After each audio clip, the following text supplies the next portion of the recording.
about now? Great.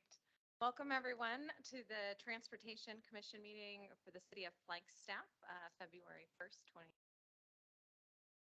We'll start with calling the meeting to order and do roll call. Commissioner Cruikshank. I am present. Commissioner Denardi. Present, thank you. Commissioner Eckhoff. Present. Commissioner Hanson. Present. Present. Chair, I cannot hear you at all. I can hear everyone else just fine. This is Commissioner Mazza. Your timing was perfect. Is that better? I think I read your lips. Can you hear me now? Barely. I just messaged Jeff and asked him to turn up the room. I think it might be a little dial on the side of where Jeff sits. Possibly.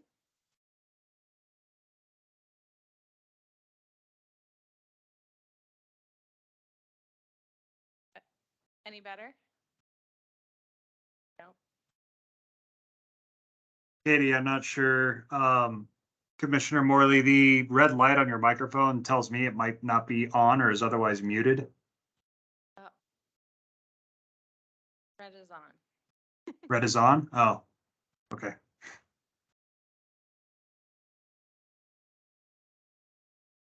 You did. Any better? It's getting better. Whatever he's doing is working. You all are very loud in here. Oh, so it's also turning us up.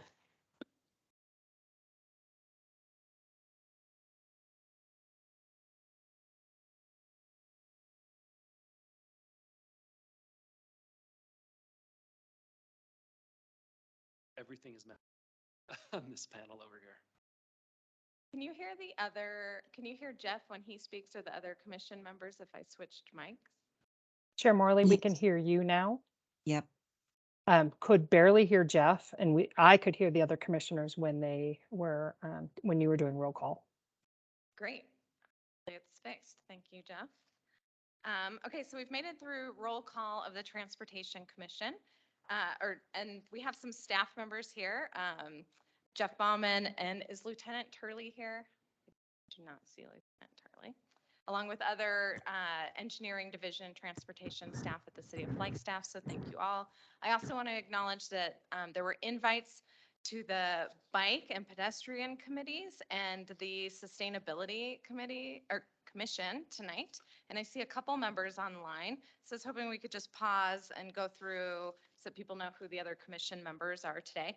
So is there anyone from the Sustainability Commission here? I don't think I saw anyone.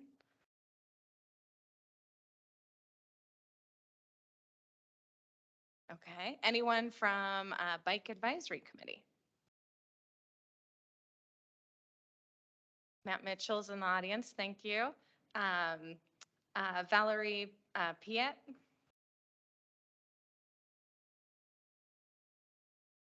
Someone else had raised their hand. Oh, and Estella Hollander, thank you. And then is there anyone from PED Advisory Committee?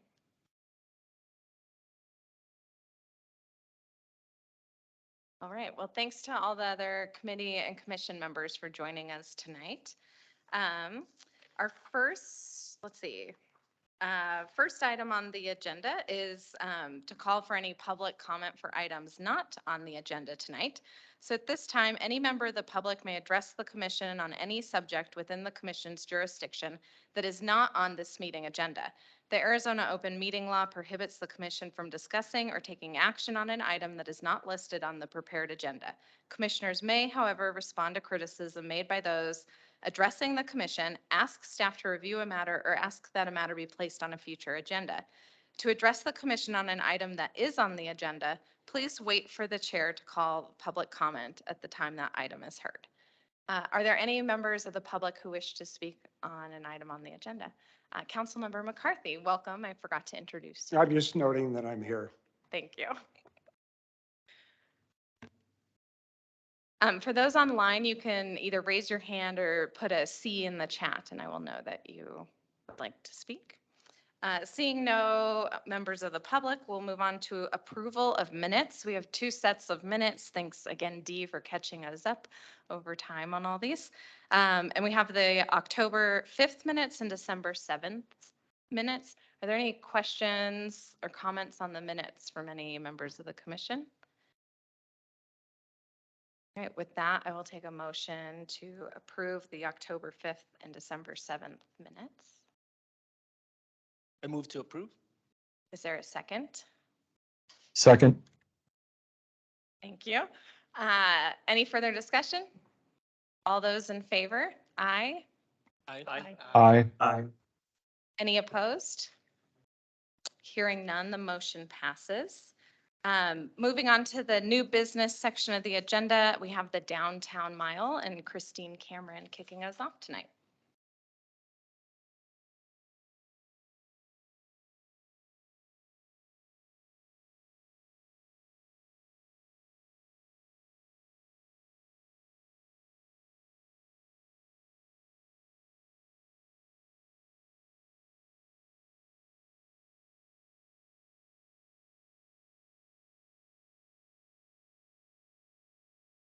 Manager with capital improvements.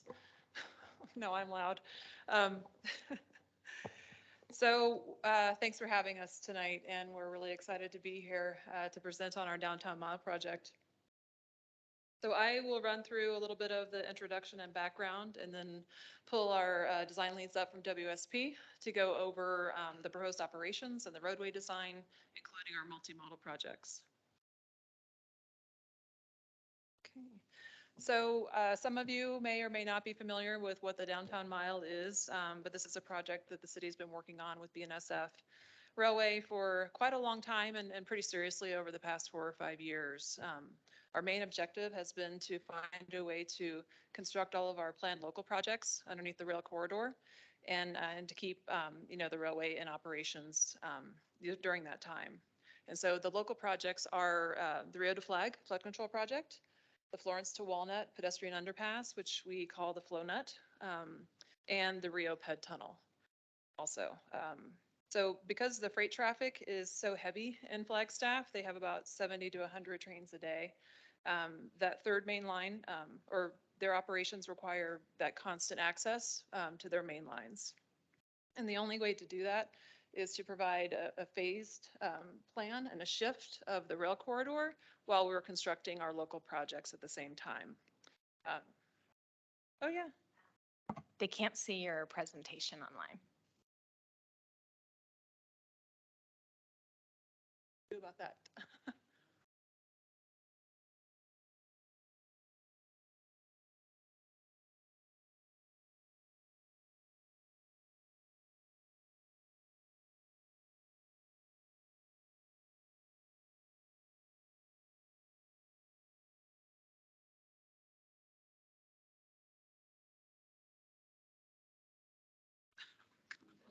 I'm gonna have a headache by the end of the night.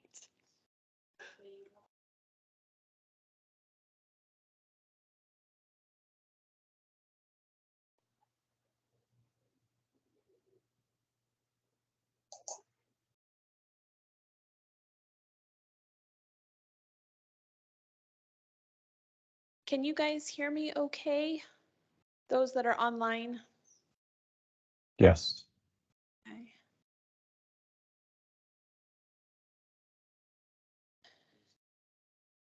Kate, are you able to hear us? Oh, Kate. Hi. Hi, sorry. No worries.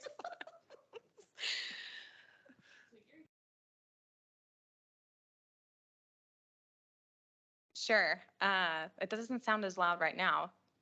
Seem to cut out. Can you hear me online still? Very clear.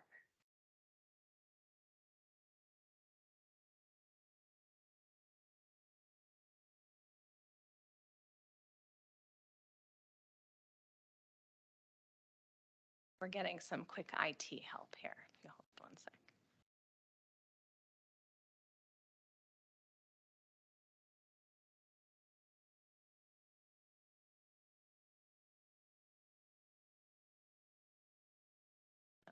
Commissioner Cruikshank, would you mind saying something just to see how loud it is in here? Hi, I'm still here. Thank you.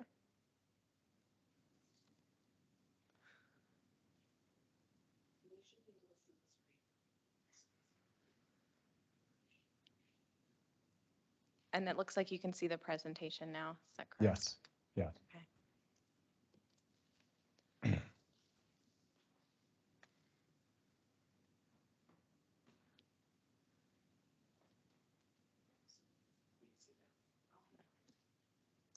Great. Thank you so much for your help, Christine, and if you'll continue. Okay, thank you. So because the BNSF freight traffic is so frequent during town or through town, their operations are going to require that constant access. And so, in addition to our local projects, a third main line for BNSF is also included in the Downtown Mile project. So BNSF bringing their track improvements to the project and also becoming a funding partner really, helps make the difference in pushing the Downtown Mile project forward. So in May, the city and BNSF partnered on an infra grant, a USDOT infra grant, and in September we were awarded $33 million in federal funding for that effort. That really helps us, deliver this overall package of projects. We kicked off design in November with WSP, and they've been working on the preliminary design since then, and that's what we're going to be presenting to you tonight. So this is a general schematic. And this shows, how the projects are laid out over the downtown area. And number one is the rail corridor reconstruction. And this is the entire corridor, about a little bit less than 2 miles of rail corridor is going to be reconstructed, and that's encompassed in our Downtown Mile project and also in the Lone Tree Overpass project. And those two projects meet at San Francisco Street. And then number 2 is the Florence to Walnut pedestrian underpass. This is in the La Plaza Vieja neighborhood, and this is an area of active trespassing over the BNSF corridor today. So 3 and 4 are the Milton roadway improvements and the bridge reconstruction and the underpass, and these are critical components to that rail shift that we're going to go over a little bit later. And 5 is the Rio de Flag pedestrian tunnel. And this will be constructed along with the Rio Flood Control Project. It will kind of tie together the area of City Hall and the Downtown Connection Center with a pedestrian underpass underneath the ADOT corridor and also the BNSF corridor. And number 6 is the existing drainage of the Rio de Flag, which is in a trestle bridge currently. And that area will be, that bridge will be removed, and that will be a much smaller facility underneath the railroad tracks when the actual Rio comes through. And the adjacent projects that we're coordinating with include the Mountain Line Downtown Connection Center, which I'm sure you're well aware of. The Corps Rio de Flag project, it's a city Army Corps cooperative project, and the Lone Tree Overpass. So this slide gives a little bit more in depth to the scope. So for BNSF Railroad, again, these are the projects that will have either new or improved corridor crossings underneath the rail corridor. And then it'll also include the expansion of those 3 main lines for BNSF, where we only have 2 today. We'll do some Amtrak station platform improvements to kind of work better with that 3-track alignment for BNSF. And also we're going to have safety improvements at the at-grade crossings of Beaver Street and San Francisco Street. And then we've been coordinating the Milton Road improvements with ADOT, and this will include lowering and reconstruction of the ADOT underpass under the BNSF bridge and reconfiguring the Santa Fe and Sid Greaves intersection. So these are 2 critical components, for again, moving those tracks, and we'll go over these items pretty heavily tonight. And we've got our pedestrian and bicycle improvements. For the Milton Road, we'll have improved separated bike and ped facilities are planned on both sides of the roadway. And then we also have our 2 undercrossings that I've spoken about, the Flow Nut and, excuse me, and the Rio de Flag. And then we've got some planning into the project, and it's we have it's a community rail safety plan. And we're working with Federal Rail Administration and BNSF on this one. I mean, unfortunately, Flagstaff is a hot spot as far as accidents and fatalities in town. And so this is something that we're going to be looking at engineering improvements, some education and outreach, and then some enforcement to help us kind of bring awareness to this for the community and hopefully help those numbers. And of course, we'll be coordinating with the Downtown Connection Center, the Rio de Flag, the Lone Tree Overpass, and the Flagstaff community on this project. And so for the funding, we are in design. Council awarded a contract in October of 22. And this is also a collaborative funding project in between the City of Flagstaff and MetroPlan and BNSF Railway. And then, as I mentioned, the OCOT infra grant covers the construction of the project. And so the full package of the infra grant is the 56.3 million, but that includes 32.5 from federal funding, 12.8 million from the city match, and 11 million from BNSF. Don't know what happened. That's our downtown mall preliminary schedule. So we will move forward with design and hopefully be wrapped up in about February or early spring 2024, and then go into a planning phase in 2024 and 2025 to work with the agencies in the railroad and try to get all of that phasing figured out for construction, and then hit construction pretty hard in 2025. And that's supposed to run until 2028. And so that's a preliminary schedule. We're in early design and early coordination with our agencies. So that may shift around a little bit. And of course, we'll be planning, the project with the agencies and the projects listed here. So that's the basic introduction to the project. I'm going to hand this over to Jason Karloftis at WSP, but I wanted to ask if there's any questions regarding the background history, the intent of the project. Yeah, and Councilmember McCarthy.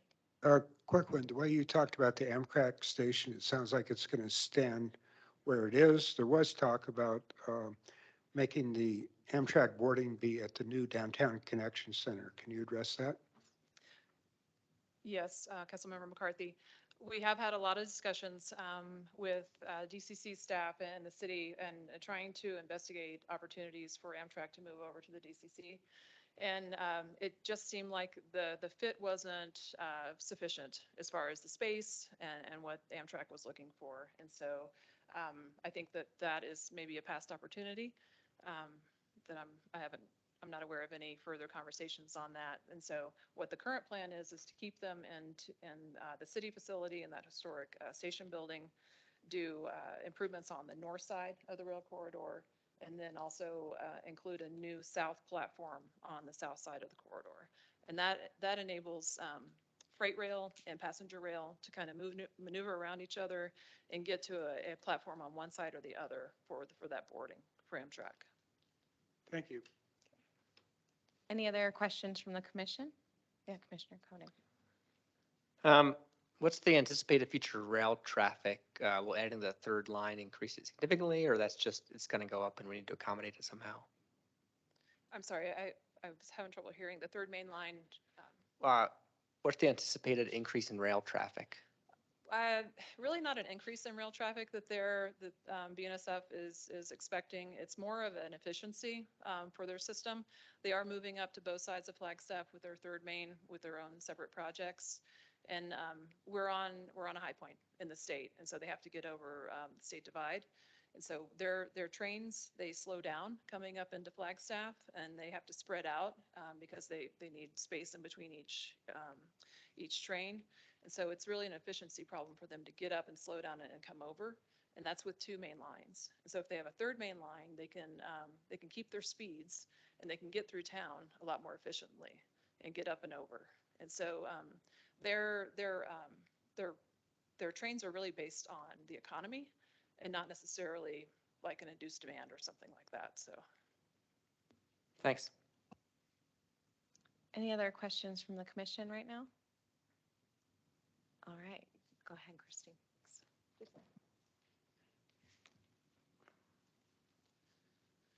All right, thank you, Christine. Thank you, Chair Morley, Commissioners, Council Member. Pleasure to be back here in front of you all, new group of faces. Really excited to talk about this project. I'm Jason Karloftis with WSP. I'm the project manager for the design team for this project. I do also have Scott back here, who will be joining us in a second, but did want to just sort of highlight some of the prior studies that went into this project, just to let you know sort of what the baseline is of heading into this project. There are two projects basically happening simultaneously before we got to where we are today. So ADOT's, owns the road, Milton Road and Route 66. They've been studying for several years the ADOT Milton corridor master plan, their planned improvements. They have both an interim and a long-term vision for what this corridor will look like as their facility. There's a link here if anyone's curious on reading the documents. It's quite detailed. But they do have, like I said, long-term planning. And in this corridor, the project's broken up in different sections. They take a refined look by segments. It doesn't really cover block to block. So it's sort of a general guidance feature, but in this section, they did highlight several items that did impact our approach as we went into this. The big one we took out, and we'll get more into some other restrictions, so they did recognize Milton Road and Santa Fe did have some issues, especially with turning movements. I'm sure everyone who's driven out this intersection knows some of the challenges going northbound left onto Santa Fe or coming out of St. Greaves and trying to make that difficult look over the shoulder as you're coming through. So a lot of guidance that we took early in. The other project, as Christine mentioned, the city, BNSF, and Army Corps of Engineers have been working for a long time on how to get the Rio flood control project under BNSF. One of the challenges is they have a small box culvert, and to get them under active tracks is very difficult. So our team was brought in several years ago. We've been working on Lone Tree and just trying to find technical feasible options to get that box through the BNSF right away. Looked at several different options. BNSF independently has been looking at different options. Shoe flies, which is a temporary realignment of the railway, been looked at. But with the city, we came up with a concept that turned into the feasibility report, which has been submitted and reviewed to the city, where we would reconstruct BNSF mainline. So basically taking the shoe fly concept, which would be a temporary realignment, turning into a permanent realignment. And this would allow us to phase in our construction. So we worked with the city on this feasibility concept and realized, hey, you have all these other projects you have going on too. You have Florence Walnut, which was previously designed, and we have the Rio to Flag project, the core, plus the Foots Trail. Let's see if we can get all these projects together and make it all cost efficient for the city to do all these at one time. So that really became the basis. We were looking at two main things. Is it technically feasible? Is it financially feasible? Through that work, we were able to partner with the Army Corps, with BNSF, with Amtrak, and that was sort of the basis of the city pursuing that infra grant, which really excited to see the city get that grant award. It's a big thing for the city. So those are the backgrounds. That's going to be the background when you see us go into operations and then into actual roadway design. That's sort of where we started. We're now moving forward. Just we're approaching 30% design. So we're still at the conceptual level, and that's why we're here to give everyone an update and sort of get some feedback early on.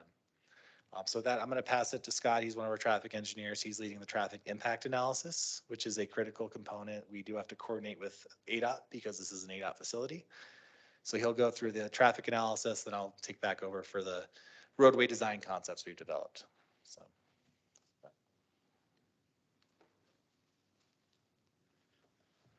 All right, good evening, Chairwoman and Commissioners. Scott Beck with WSP. So in terms of existing conditions, I'm sure everybody living here understands the existing conditions. Milton Road is a 4-lane divided facility. It is owned and operated, maintained by ADOT. The intersection with Santa Fe Road, or Santa Fe Avenue, which we're looking at, is pretty atypical.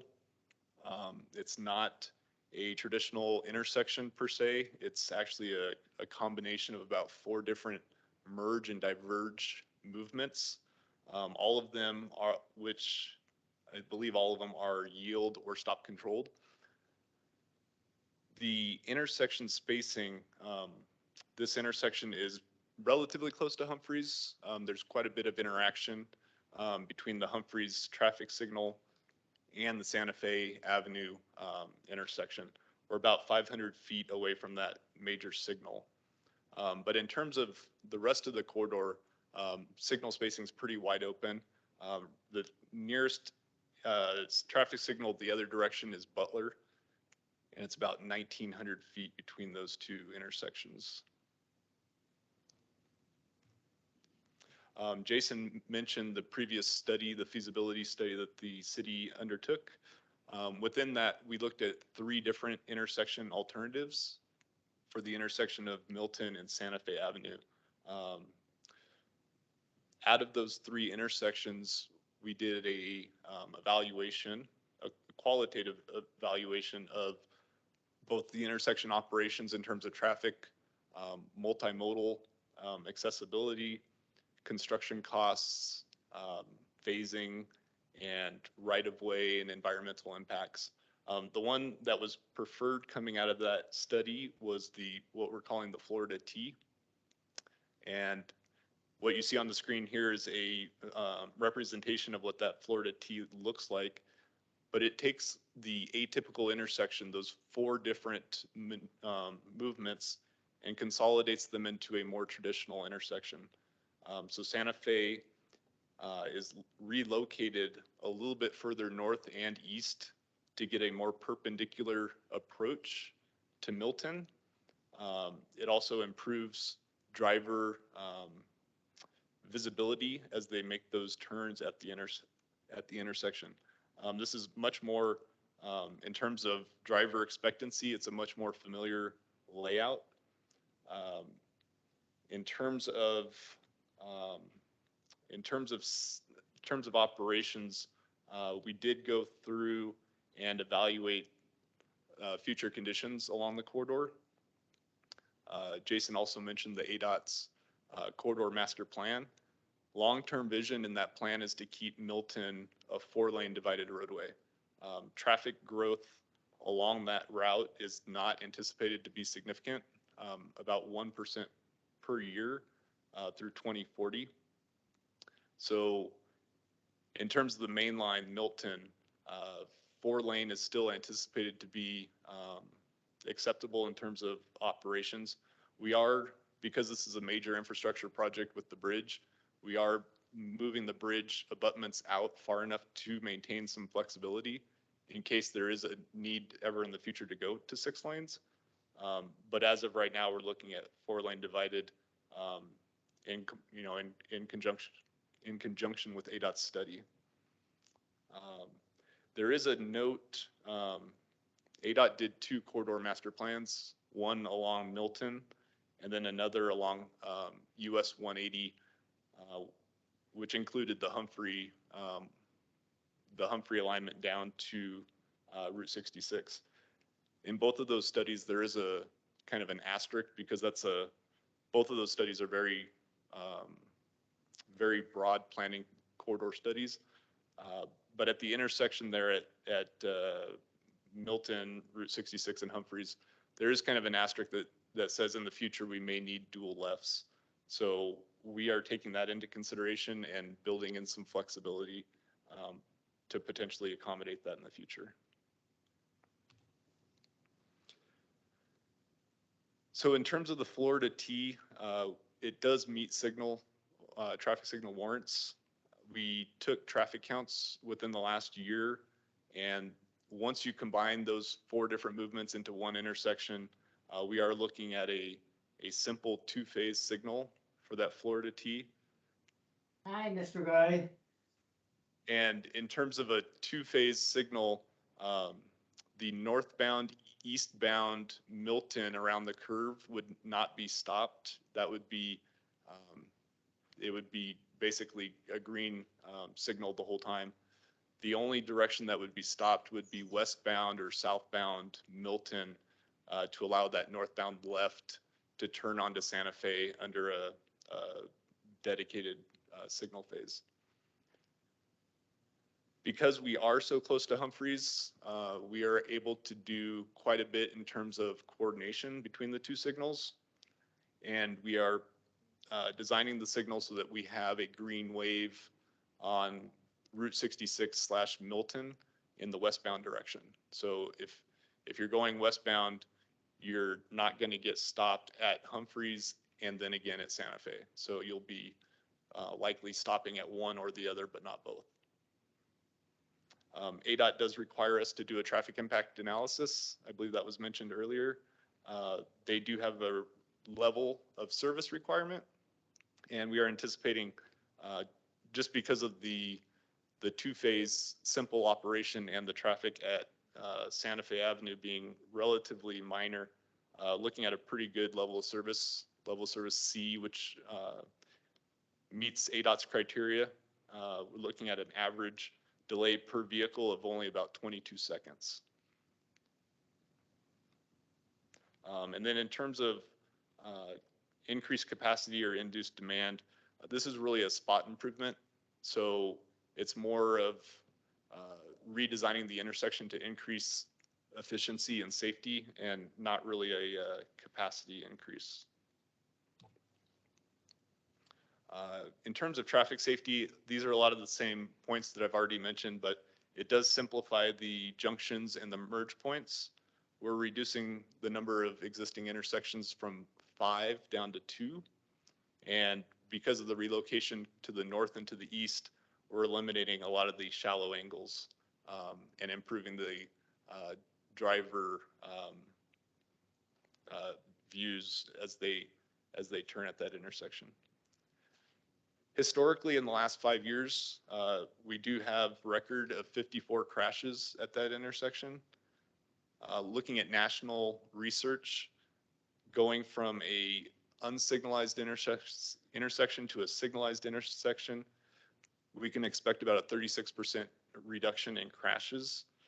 For this project, that's a relatively conservative approach because we're not only going from unsignalized to signalized, but we're also reducing the number of conflict points by eliminating those merges, and then we're also increasing or reducing those merge angles. So there's different crash reduction factors that we could apply to this. Unfortunately, they're not additive, but adding the traffic signal is probably the biggest increase in terms of traffic safety. And we're estimating at about 7 crashes per year.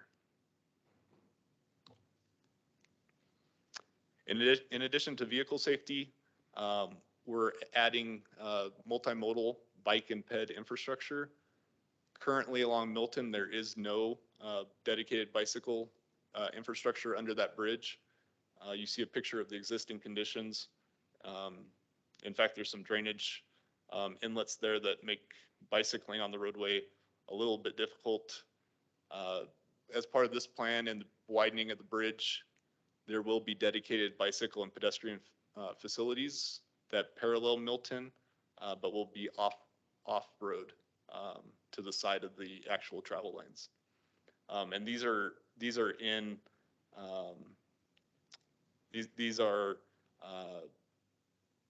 designed according to Flagstaff's active transportation management plan, which have several goals, including the 3 that are listed up there. Also, in terms of bike and ped, we're simplifying the crossings. If you're on Milton or Route 66 on the north side, right now there's multiple paths and multiple crossings to continue along Route 66 in Milton. In the future, that'll be a single crosswalk at the new intersection. Again, bicycles will be moved off-road. And then we'll have 2 multimodal underpasses that Christine described, both on the east and the west side of this project. And then this is just an overview of the planned FOOTS routes. You'll see, if my mouse works, the FlowNet connection here to the west is part of the Downtown Mile project and completes that planned crossing. And then the Rio de Flag connection here on the east side is another grade separated crossing that was planned as part of the FOOTS trail system that will be completed as well. Any questions thus far before I turn it back over to Jason for roadway design? Councilmember McCarthy. Will the bicycle lane under the new bridge be at the same level as the sidewalk, or will it be at the same level of the street? Yeah, Councilmember McCarthy, we'll show the typical section. It'll be the same level as the sidewalk, so it'll be a split pathway. And it'll be on a diverging profile from the roadway, so it'll be shallower grade, not going as steep as the roadway itself. All right, so We have a typical section to show that. the sidewalk and the bike path will be at the same level, which I think for maintenance reasons is way more efficient. Correct. It'll be off roadway at a less steep profile as the roadway. I'll go ahead and show you, probably help. So this is the proposed condition here. So bike lane, sidewalk, off-road, so we'd pull them off to the road, similar to what we're doing at Lone Tree. And it's on its own profile grade vertical curvature. So whereas the roadway has a 7% grade at each end, this is going to be a shallower grade of maybe only 3 or 4 or 5%. So we're going to try to keep them higher than the road. Thank you. Yep. Commissioner Eckhoff, did I see your hand? Yeah, unless you're going to address it, further in the presentation, the opportunity for pedestrian safety features at the Santa Fe, Sitgraves, Milton area. Are you considering that, fully knowing you're at 30% design right now? Folks who are coming off of in cars off of the Milton 66 curve onto Santa Fe aren't stopping the other way. They are. So we still have the same issues in that design, for pedestrian crossing. But curious if you have ideas there. Yeah, so I believe you're talking westbound right turn vehicles. Yeah, so the pedestrians will be at a better angle in terms of crossing and more of a traditional location for driver expectancy. In terms of the traffic signal, when that direction is stopped, we haven't gotten quite into the detail on the traffic signal design, but there are features that we can do in terms of signal timing to help that as well. Thank you. Commissioner Koenig? Thank you, Scott. My one question is, how did you decide how long to make that left-hand turn lane that turns onto Santa Fe? It looks like it's slightly larger or longer than the current one, but that current one gets backed up pretty often. Yeah, so we've modeled this using both what we consider opening year 2026 traffic volumes and as also a future 2040 scenario. And what we're looking at right now is, I'm not going to have the numbers off the top of my head, but the distance between that stop bar for the left turn and the bridge abutment is sufficient in order for us to accommodate most of the vehicles within the peak hour. Outside of the peak hour, the distance there that we're able to provide the storage length is more than adequate to provide enough storage for that left turn. Where do you get the data for your models? So we took traffic counts at Santa Fe, Sitgreaves, Milton, that whole quadrant, and basically took the existing volumes, confirmed that they match what has been out there historically. We still assume a little bit lower right now because of COVID and some of the other reduced demand, working remotely.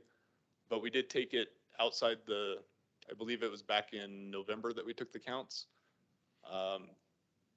We conferred with that with MetroPlan, also looked at MetroPlan's output in terms of their regional model and correlated what growth that they had in their model based on developments within Flagstaff, and then adjusted it into kind of the future scenarios.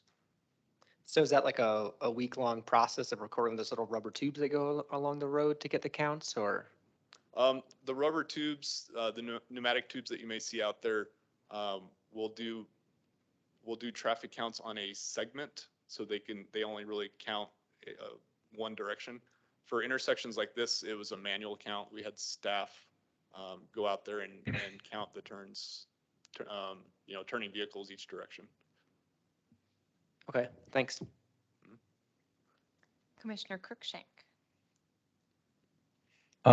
Thank you. Thanks, Scott. I have a quick question. Mentioned about synchronizing the lights at Humphreys in this new reconfigured intersection at Santa Fe. Has there been any thought to maybe not synchronizing, but maybe putting smart traffic lights that talk to the ones at Beaver and San Francisco, and maybe to prevent gridlock in that whole area during rush hour?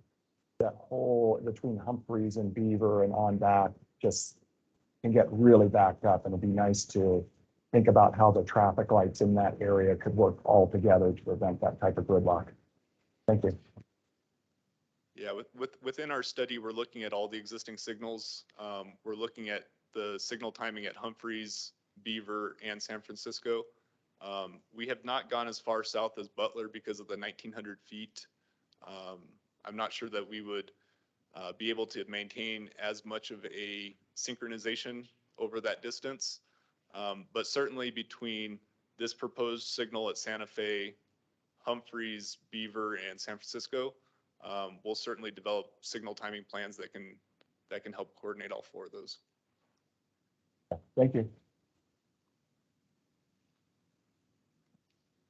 All right, I think we can continue for now. All right, and one thing just to add for that storage for that northbound left you asked about too, we are going to maximize that storage. We have a hard point at the bridge pier that's going in, but we will maximize that storage, even in addition to whatever the counts say, just as for your information. Thanks. Yep. So roadway design, just sort of want to walk through. Again, we'll start with the ADOT corridor master plan. Again, Milton and Route 66 is an ADOT facility. They have been studying this for quite a long time, as I described. They sort of chunked Milton into segments. So their plan, typical sections, when we say typical section, that's the roadway cross section through a segment, differentiates through different stretches of town. So this particular area, we did pull their graphics from their plan. So that's what you're seeing in here. This is directly from the ADOT report. But as I described earlier, they have an interim and they have an ultimate. You will see not much change in the street laneage between the two. You basically have a 4-lane section with a median in both conditions. The median width does change between interim and ultimate. The biggest change between these two sections is the off-road design, where they add parkways and sidewalks. Another feature to point out is they do add bike lanes in the ultimate condition, but we do recognize that the ATMP does encourage bicycle facilities to be provided wherever we can. So when we started with this as our base, we wanted to incorporate how can we accommodate ADOT's plan, also the city's goals, ATMP goals, and other items that are important to the city. Between these two sections, we're looking at an 80-foot right-of-way and a 116-foot right-of-way. So that was sort of our base goal of where we started. During the feasibility study, there was at one point a 6-lane section as well, but this was the final decision by ADOT was to go with a 4-lane ultimate. So just sort of want to give you a little bit of history there. For downtown mile, like I said, we took that start and then we came up with this 4-lane proposed section. So it was mentioned earlier, I just mentioned that 6-lane section. We want to be as future ready as possible. So one thing that might pop out right away is our parkways are 16.5 feet. Normally we have a 5-foot parkway, but we're pretty wide. This is a high coordination area with BNSF. This is our thought process is if we're going to build this, let's build it once and plan for the future. There are no intended plans to go 6-lane currently, but if we're going to put in walls, we're going to put in bridges, we have to shoe fly the tracks, switch them over. It's not a cheap endeavor. Let's go ahead and plan for worst case scenario. So that's sort of why we're setting our piers and our abutments for the bridge and our retaining walls so far outside the roadway. So that was the first thing we had to work with as we were going with ADOT. The corridor master plan by ADOT also recognizes this. It's not shown in their typical sections, but they do have a dialogue that does address this. That is their request in this stretch of Milton. So we're satisfying that condition. So you can see a couple other changes. We did widen out the lanes coming around the turn. We know that there is a sag, a dip in the roadway profile as we're coming through here. We also have a horizontal curve. So going back to ADOT, they had 11-foot lanes and a 10-foot left turn lane. Driver comfort going down vertically and horizontally. We wanted to provide a little bit of a buffer, so we did widen out to 12. Just we thought that was would aid to the driver comfort. Outside lanes are very similar, and then as discussed, instead of bike lanes on the roadway, again trying to be future ready, and to address multimodal comfort, we did pull them off the parkway or off the roadway and separated them with a parkway. Again, this one of the other benefits of this is while the roadway has to dip quite a bit, we have to get to 16.5 feet below the new bridge. Currently, it's 13.9 if you've driven out there and seen that sign. So we got to lower the road 3 feet. That's a pretty steep grade for cyclists and pedestrians. If we can separate it, we can actually keep that grade a little bit higher. They only need a 12-foot, 10-foot, or 12-foot vertical clearance.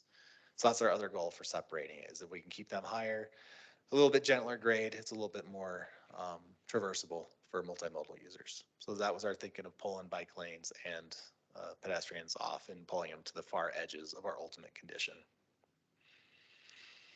This ends up with about a 66-foot wide roadway, but a lot wider section. We're actually about 124 feet, I think, when you sum all this up.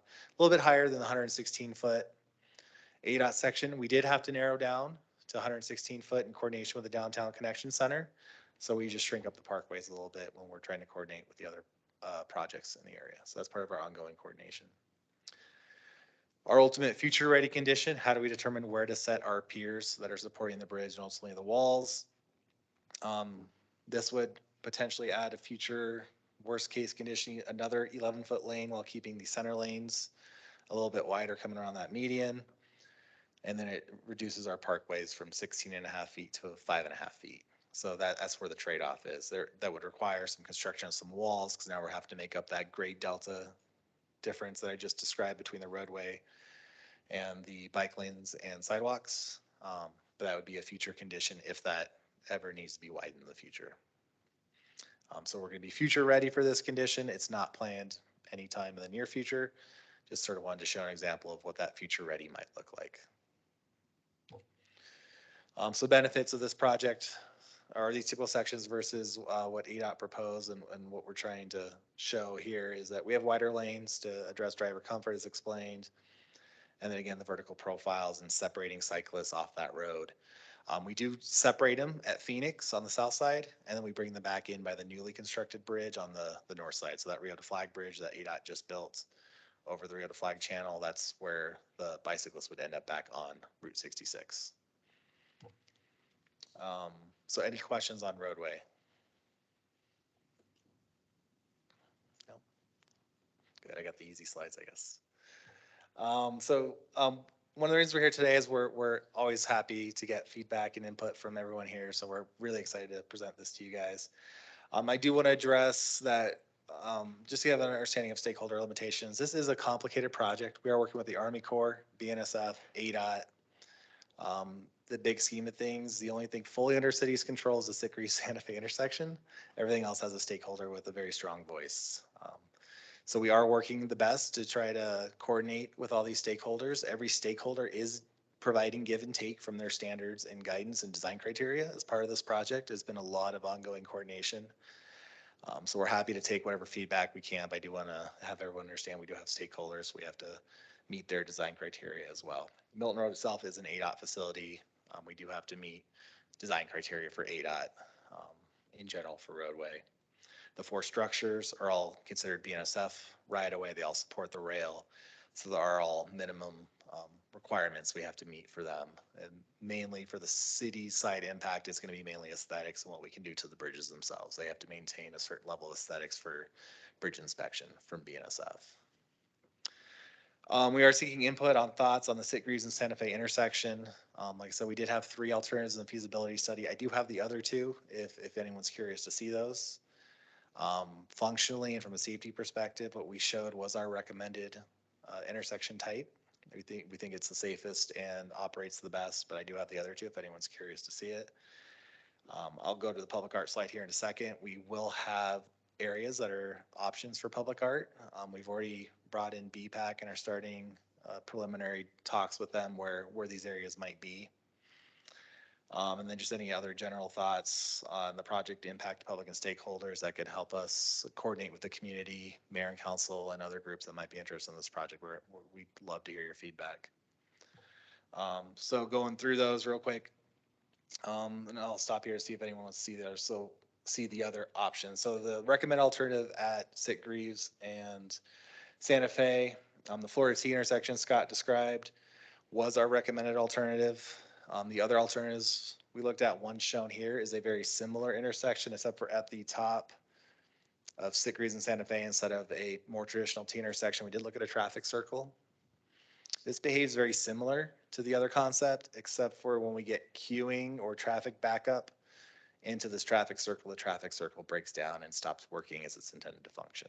That was the main drawback to this. I'll go real quick to the other. We did look at a large roundabout concept. Functionally, it can work from an operations standpoint. From a multimodal aspect, it doesn't work very well because you got to send pedestrians a far away around this intersection. So that's one of the main reasons we backed away from this. It's also not as easy to make it future ready. This would be a major reconstruct in the future. I'm happy to go through more of those if anyone's interested. So happy to hear feedback on that. Public art opportunities, I highlighted our two biggest areas of public art. So this is coming around the Florida T intersection. This is where the existing pork chop is right here, right now, with those walls. If everyone's familiar driving around. This opens up this whole area to potentially expand what's out there now or introduce a new park area or public art space that we can identify and work with BPAC. My understanding is it may be outside of this project, but we're trying to identify this area to open that up. So it's a pretty large area of usable space. What that's going to entail, we don't know yet. We're just having early discussions. The other big opportunity is around Florence Walnut, the connections and approaches up to the underpass. The underpass itself is going to be restricted by BNSF, but the approaches too are wide open. How we look at those paths and what kind of art and features we want to have on those walkways. It's another early discussion or another focal point we can present the community. The Rio de Flagfoots underpass also is an option for some public art, so a little bit less of an area of impact right now.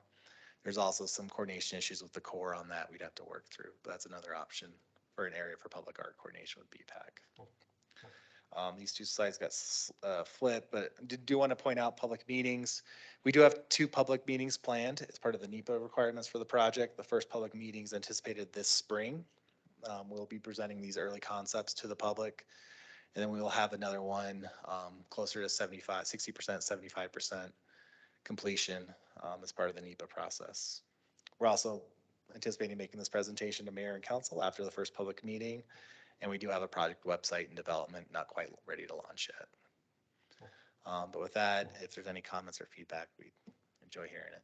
Thanks. Jason, we do have a request from a committee member if you could show the other options real quickly. Yep.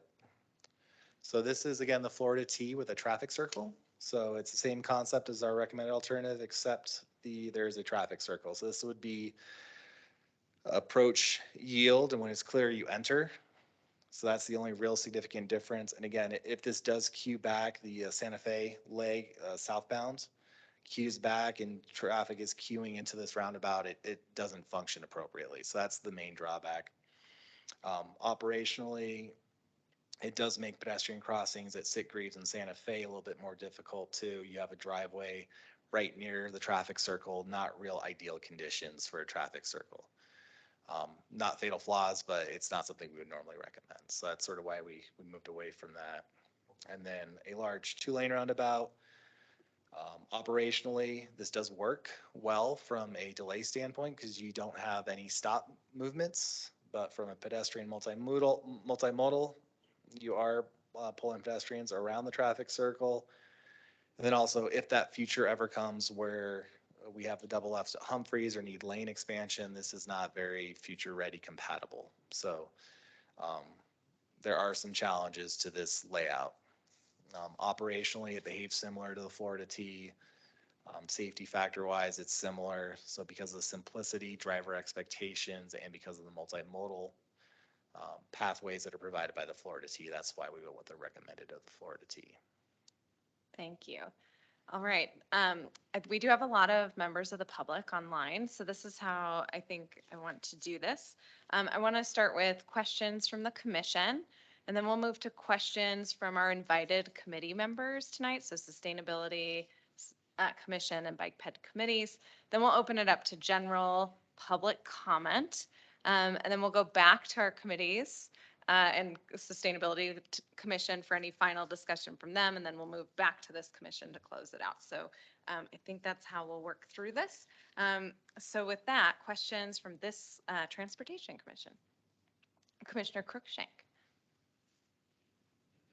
So I have a quick question about the Florida T and where the stop signs will be. So I'm assuming there's still a stop sign on Sitgreaves, Santa Fe eastbound, but then Santa Fe westbound does not have stop sign, or is that changing compared to the current configuration?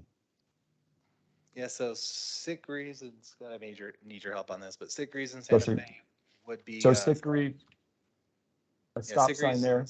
Yeah, there'd probably be a stop sign. I don't know if it'd be two directional. I'm trying to get Scott up here to help me with this one. So this would be a stop control. Do you know if it'll be single or do we have that yet? It'd be, Sitgreaves would be stop controlled southbound. Santa Fe Avenue would be free flow east and west. Okay, so that's a change. Okay. Thank you. Other questions from the commission? Commissioner Conan. You had a brief slide there showing the Futz Trails connection, and it looked like there was a Futz Trail over the New Milton Railroad Bridge. Can you clarify that? Yes, that is a future connection in the city's plan. We are not doing that as part of this project. So you're talking about this square right here? Yeah. Yeah, so that's a future plan project, not part of this project. But the bridge will be built wide enough to handle it, so there will be like this big extra lane there that just needs to be paved? The bridge is only going to support BNSF railway. Any future bridge would have to be an independent structure per the railroad guidelines. I see. Thanks for clarifying. Yep.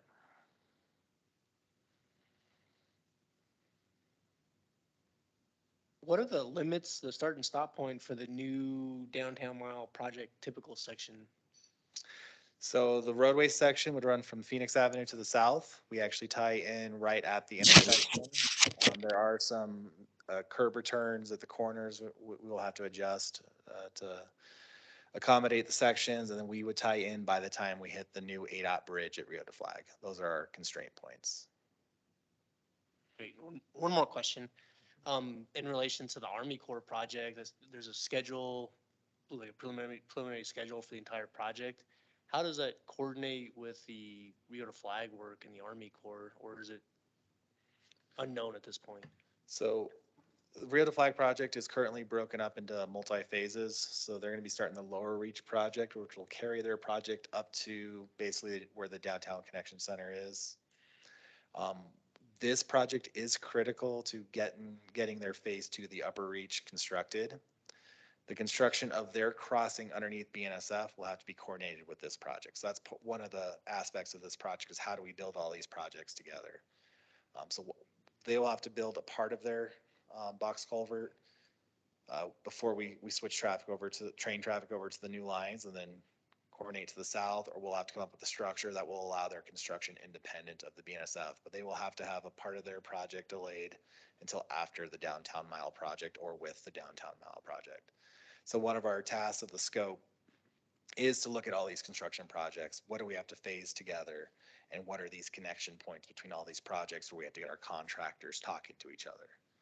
We're doing the same with the downtown connection center. There's some elements that have to be constructed simultaneously with that. Lone Tree and downtown mile, similarly with where our rails tie in at San Francisco. We have some coordination issues between those two projects. There's every project's where they're touching. We're trying to figure out construction point wise, where do we have to talk to each other and where do we have to phase together? All right, do we have any questions from members of Bike Ped Committee or Sustainability Commission?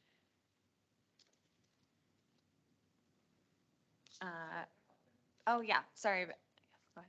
You know, Christine, you mentioned it earlier, but the rail safety plan component, and I'm not sure if that's in your purview or not, but where does that fit in, or if you can speak to it, wonderful. Yeah, so the corridor rail safety plan is basically what it sounds like. It's a plan of how do we improve corridor safety throughout this whole stretch. So it'll be a planning document we develop along with this project in conjunction with national standards, BNSF guidelines. It's going to address vehicular pedestrian crossings at grade crossings, and how do we improve that safety. A lot of it will address what we're doing at Lone Tree, what we're doing at Downtown Mile, how that's improving, what kind of gate improvements can we do at Beaver and San Francisco to promote safety, fencing requirements, where can we put fencing to keep people from entering BNSF property illegally, and just look at a comprehensive view. A lot of those improvements are being included throughout different projects, and then if we need to step back and where else do we need to look at it, that might come out of that planning document as well. We haven't quite started that yet, so I don't know where it's going to head, but that's sort of the goal is how do we make it safer for the community. Who usually plays point on that with there being so many stakeholders involved in a project of this scale? So there's national guidelines to what goes into that, and then BNSF will be a major stakeholder. They have standards, and then it's looking at inventory of what's out there today and what can you improve. So a lot of it's just where can the improvements be made? How can they be made? What's feasible? Not every condition can have all the bells and whistles of every safety plan out there. So it's really an inventory, and then where can we improve? So we'll do that. We have some national experts who do this regularly, and then we'll coordinate with BNSF. We have Amtrak as a stakeholder. I'm sure they'll be involved. And then the city as well. Those are the three primary stakeholders. Wonderful. I really appreciate all this information, and I would really be interested as a Transportation Commission member, but also for the city to be involved in that hearing, about, a main rail being added and speeds being able to be maintained. I'm just from an injury prevention standpoint thinking about, things that aren't potentially going to change and are, continued, creep upwards and, rail-related fatalities and whatnot. Thank you. Okay. Committee Member Hollander. Thank you, Chair. Most of my comments are about, and sorry, my name's Estella Hollander, and I'm on the Bicycle Advisory Commission. And my comments are mostly about the bike infrastructure continuity and connectivity. And so one question, it looked like there was an added bike lane on Route 66 that'll kind of curve around to connect. Yeah, appreciate showing. And so one, I'm curious how this will align and connect to the multimodal path. So this bike lane will run through the improved section from Phoenix up to the new bridge. Once we get to the new bridge, that infrastructure is in place, and so we need to tie it back into the roadway typical section. We haven't quite finished. I'm trying to see if I have a good plan view of that area. You can sort of see here off to the right. Yeah, so that bike, it looks like that's a bike lane, correct? That Yeah, black? there's a bike lane coming through here. You can sort of see our off-bike ramp will come off here. So we'd run bikes through here, and this is pre-modifications. We have an updated plan set that didn't make it here. This is about where we would pull off westbound, for instance. They would be off roadway to Phoenix before they would re-enter the roadway with normal conditions. So we are working through those tie-in points. We're not quite fully fleshed out what those tie-in points will look at. Similar eastbound, we have to tie in before the bridge. You can see the edge of the bridge. It's right about here because the sidewalk ties into it. So we don't have room to continue our widened section through here. So we'll pull back onto the roadway on the current roadway infrastructure. So we're doing our best to tie in. We know it might not be ideal through the whole corridor, but for this stretch, we'll do our best to make sure it's as safe and as comfortable for the riders as possible. Okay, and I guess one thing to note, which I was worried that was where the point of entry is, I would imagine cars are going to be blocking that crossing just as they're making a right-hand turn, kind of waiting to make a right on red. So just something to pay attention to as you get more into the details, like to make sure that that a bike can safely access the multimodal path without having a car blocking it. Okay. And so it sounds like it's obviously outside the scope to improve all of Milton, but I think just something to pay attention to as like cyclists aren't just being dumped, getting onto a great multimodal path and then, being dumped onto nothing. So I think any sort of conversations with ADOT, I noticed they're not providing any match for this project. So if there's any ways that they can contribute to improve the bike connections just to these improvements would be helpful. Appreciate the input. All right, I think we're going to open this for public comment at this time. Is there anyone from the public who wishes to speak on this item, the downtown mile? And you can put a C in the chat or raise your hand.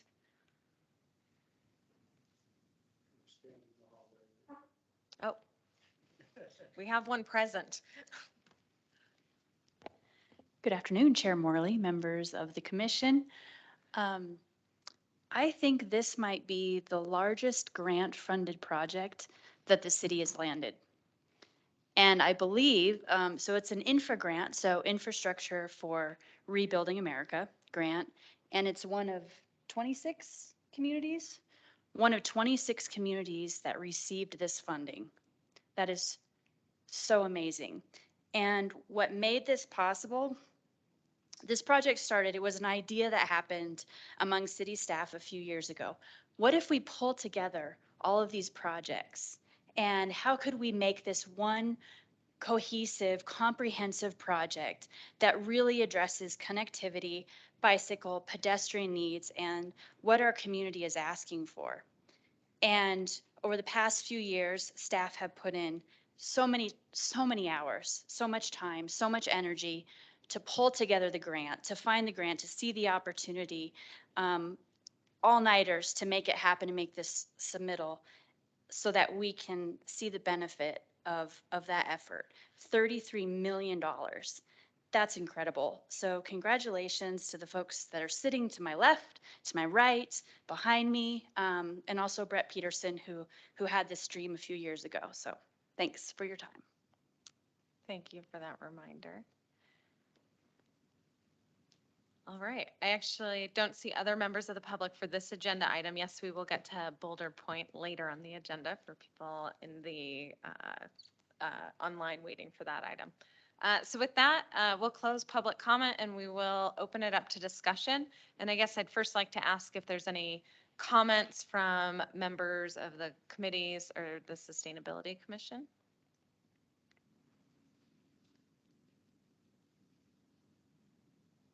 All right, seeing none, we'll open it up for this Transportation Commission.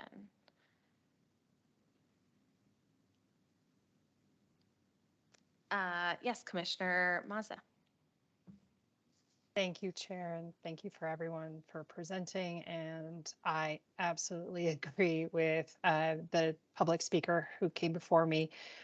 This is a huge grant for the city, for the region, and so much time and energy has been put to this. And I agree. I don't know if we've had a larger federal grant come through. There's so much that is possible here, and I really appreciate the comments and the details. Watching it and looking at it on my laptop is insufficient to see the details, so I appreciate everyone's eagle eyes on, looking at the bike paths and the pedestrian crossways and et cetera. I think as this whole project unfolds, we will uncover, some more opportunities and, some new avenues. I think it's going in the right direction. And I absolutely agree with Ms. Hollander where, I hope that ADOT comes forward and ADOT has a way to support this project because there's a lot of opportunities and there's a lot of challenges that are presented on these roadways that we're all trying to fix. So my comment is really just to sincere appreciation for everyone who's had a hand in this. Thank you. Commissioner Koenig, did I see you reaching for your? Thanks. Yeah, I want to say thanks to Christine, Jason, and Scott for the presentation. I think one of the nice things about this, and one of the things that's on our mind a lot these days is the challenge of putting snow in places and often the sidewalk being the place where that snow gets dumped because it's closer to the road. So even for this short section where there's a bunch of extra space there, that will be helpful. And on top of that, I don't know what the strategy of the town is, but in those places where you have sidewalks next to the street there on Santa Fe, it seems like you could easily add an extra couple of feet there between the sidewalks and the road also, just to make more space for that, so they're less likely to get covered up. And my other commenting is on the modeling. I know, Flagstaff's a pretty challenging place to find what normal is, regardless of the pandemic and everything else. There's lots of seasonal variation, as we've also seen quite a bit recently. Yeah, and for such a large project like this, I just want to make sure we spend the time and money up front to make sure we get as much accurate data as possible. And I don't know what kind of opportunities we have these days with video recognition and those kind of things to be able to do a more in-depth count that doesn't require people standing out there. Not that I think it's great to have people's individual eyes on them, but there's only so many hours of the day, and it's cold out there right now too. I think that's the end of my comments. Other members of the commission? All right, seeing none, I just want to echo some of the comments we heard tonight of, kudos on this grant opportunity and bringing this money to town to make these improvements. I think at its core, this is a bike and ped project when you really look at what you're delivering, and that's very exciting. I think it's transformational for downtown, actually, and the connectivity and the goals towards carbon neutrality and reducing VMT. So very excited to see it happen. Appreciate all the coordination between the many projects and for presenting to us tonight. So thank you all. And with that, we will move to agenda item 2. And actually, I would like to table this item with recommendation from staff as well, based on our timeline of where we are in on the agenda and many people here tonight for Boulder Pointe. So we'll look to put this on the April agenda, I think, or send an update via email. So moving on to item 3, Pedestrian Advisory Committee appointment. Martin, were you speaking on this item or just looking for action? Looking for action. Yeah, we included a staff report in the packet for you, and it's spelled out fairly well on the agenda. So yeah, we usually don't do a presentation, and that'll keep us on schedule too. Perfect. So we did have one applicant, Jonathan Day, and we have 3 vacant positions, I believe, on the Pedestrian Advisory Committee. And so hopefully everybody's looked over the applicant's information, and I'd be happy to entertain a motion. Motion to appoint Jonathan Day to the Pedestrian Advisory Committee. Thank you. Do we have a second? I'll second. Thank you. Any further discussion? Seeing none, all those in favor? Aye. Aye. Aye. Any opposed? Motion passes. All right, excited to have Jonathan Day on the committee. Now we're going to move on to old business, and this is Boulder Pointe. And I believe we have David Lemke presenting for us.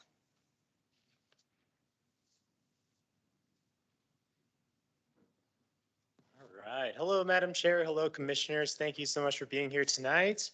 I'm going to take a moment and just pull up my presentation.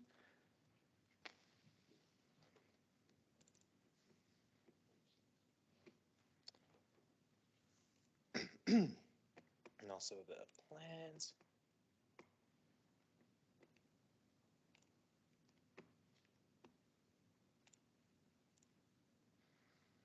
All right, so again, thank you for being here. Today I'm going to go over the Boulder Pointe traffic calming, where we're at and where we hope to go.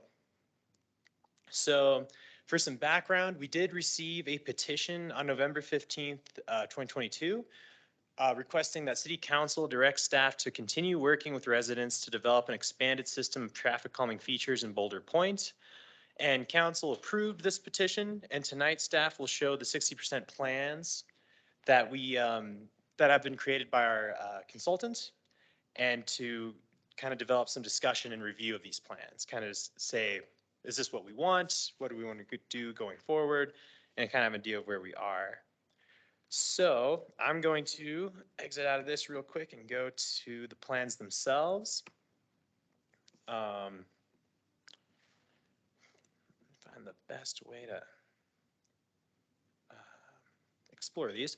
So there's several areas in Boulder Pointe that we're doing traffic improvements. On this map, this is University Avenue, and there's improvements at University in Tombaugh, University in Majestic, the pedestrian passageway on University that connects Fresh Air and University, and then raised crosswalks along Woody Way and at the end of Highland Mesa. And so this first one represents the traffic calming features at University and Majestic. And as you can see, currently out in the field, we only have circles, but we will construct bump outs at all approaches. And these median dividers in the middle are just paint. Those won't actually be physical barriers, but there will be the raised circle, the raised bump outs, and all of those will have rolled curb. This is the configuration at Tombaugh, which is similar. It just is accommodated a little bit. The circle is slightly smaller because it is a smaller intersection, but everything else is the same. These are the raised crosswalks. There will be one at Woody Way and Highland Mesa. Oh, no, I'm sorry, Woody Way and Mission Timber, Wooden Way and Axe Handle, and then Axe Handle and Highland Mesa. And then finally, we are planning to put some pedestrian improvements at that pedestrian access that connects University and Fresh Air. And our idea is to have these pork chops at the corner of this passageway so the pedestrians could walk through and they'd have a little shorter distance to cross. This would also act to slow the vehicles down because it narrows down the road. And so that brings me to the end of those designs. And I'll go back to those at the end if we want to review them some more. But as far as our recommendation, we recommend, well, first some background, the circles did prove to slow the 85th percentile speeds on University by 4 miles per hour from 31 to 27 miles per hour. We're confident that with the added speed bump outs, this will maintain that decrease and potentially even increase the decrease. Sorry, that's bad wording, but be even more effective. And the current construction cost estimate is at $138,976. So we recommend continuing with the current design and reaching 100% design plans for construction. And thank you. If there's any questions, I'd be happy to answer them. Great. Any questions from the commission? Yeah, Commissioner Hanson.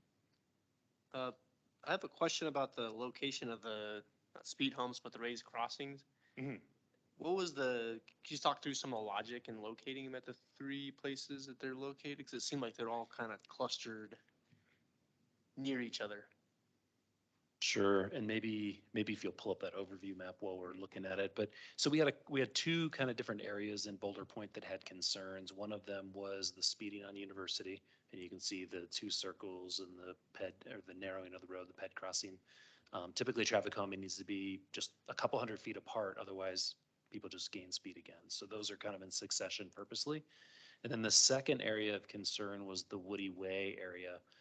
This predates most of you commissioners. So yeah, the background is that Boulder Pointe was the first neighborhood built, and then Presidio was the second neighborhood built. And then as Presidio was going through the development process, residents in Boulder Pointe wanted a gate placed between the 2 neighborhoods so to keep construction traffic and other traffic while Presidio was being built out.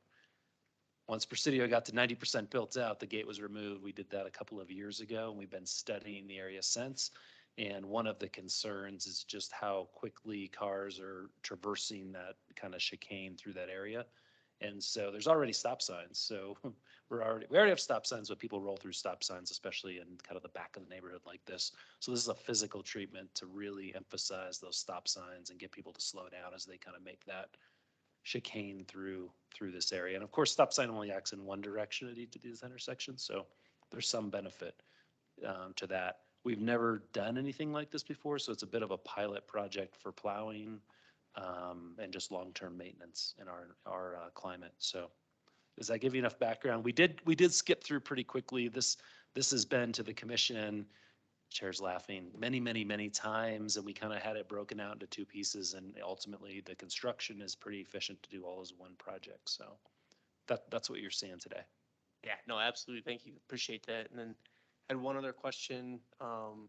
At the 3 areas with the traffic calming, at the pedestrian crosswalk, Majestic and Tombaugh. I guess primarily just Majestic and Tombaugh, but in the past we've heard quite a bit about pedestrian traffic as well, and I didn't see, provisions for pedestrians going through there unless I looked over it. So yeah, we have heard some concerns that the temporary circles were pushing vehicles into the crosswalk as they came around. I think these circles are smaller than the temporary circles. I know the designers run some vehicle turning templates through here to make sure that conflict isn't occurring anymore. Some of the other concerns or questions we've had are where does the bike lane stop and where does the bike lane start? And David ran through the designs pretty quickly, but you can see that we've added shared lane markings. That would be typical for cyclists on a local or collector street to share the lane as they go through a circle. And actually the bike lanes don't even exist in the neighborhood. The white stripes are an old traffic calming project that are parking lanes. So that's often been confused. We can go through these in a little more detail, but we have tried to address those. We have addressed those concerns, and I may have missed some details because David's more involved than me, so Yeah, I think Jeff covered it. There is a crosswalk existing here, and since these are the 60% design plans, they don't necessarily have everything that we would like. We would want them to refresh the crosswalk here at Majestic, and that was one of the big issues was the cars veering into the crosswalk, but with the new configuration with the bump outs, they'll stay in the travel lane. Thank you. I see a question from Commissioner Mazza. Thank you, Chair. 2 questions. I mean, with the temporary treatments that we have so far, and one question was about the pedestrian and the bicycle, throughput and giving them, the adequate mobility through this intersection that we have on the screen right now. I think you've answered that, but I just want to raise that, as a kind of a continued concern as we move into permanency.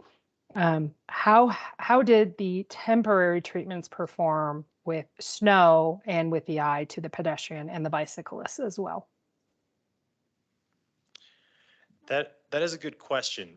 I've heard from one resident in the neighborhood that when the snow removal, it actually made them more effective because the snow adding up onto the side of the roads acted as bump outs. The cars were forced to slow down even more than they would normally, because when the snow wasn't there, they were able to hug the curb.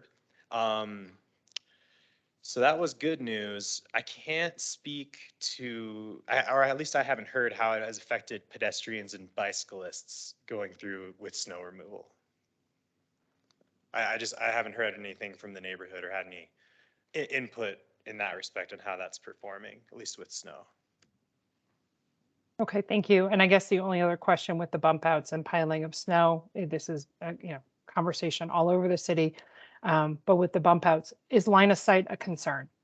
So if I'm coming from Majestic, is line of sight a concern with those bump outs potentially? I see.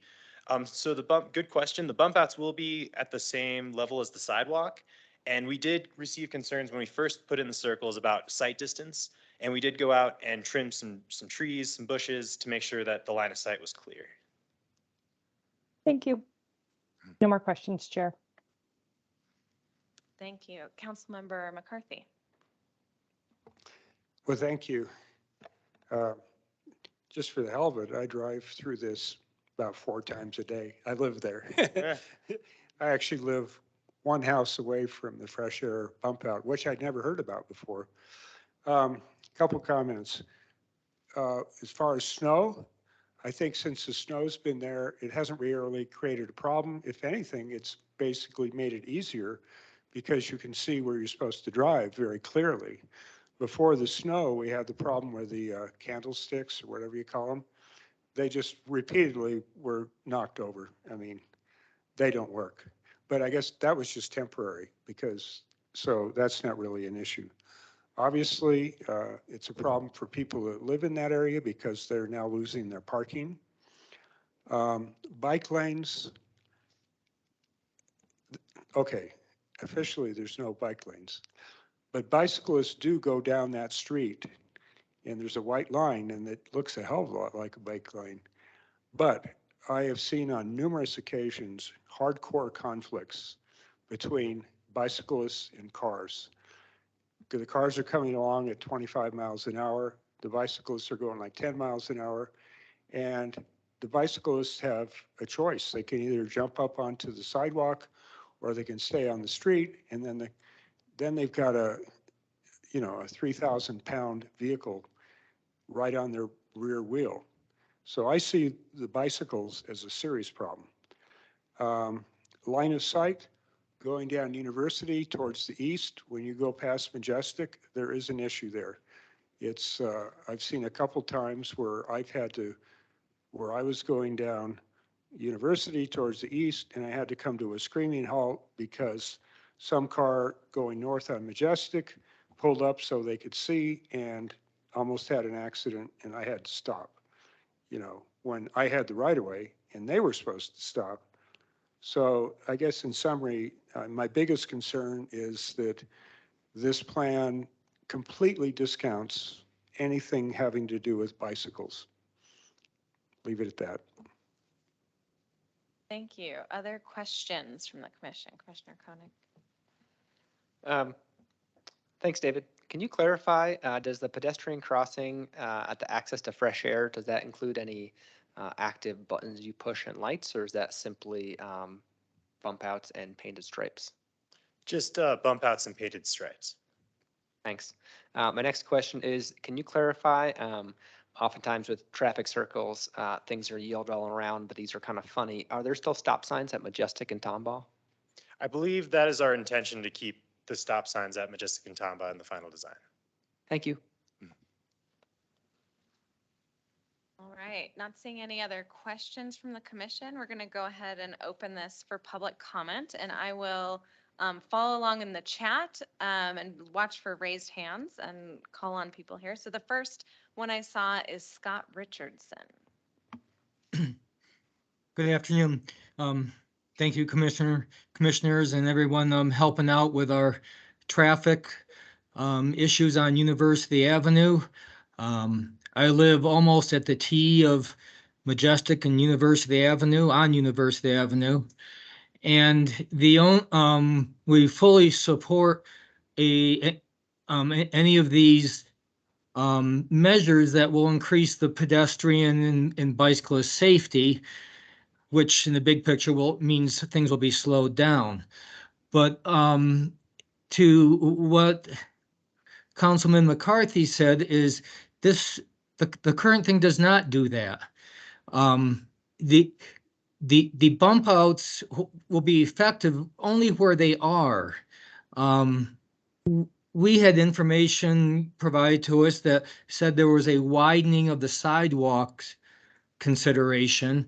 I'm wondering if that just means the bump outs or if there's been discussion further of widening the sidewalk areas, thereby reducing the width of the street, which is the main cause of speeding.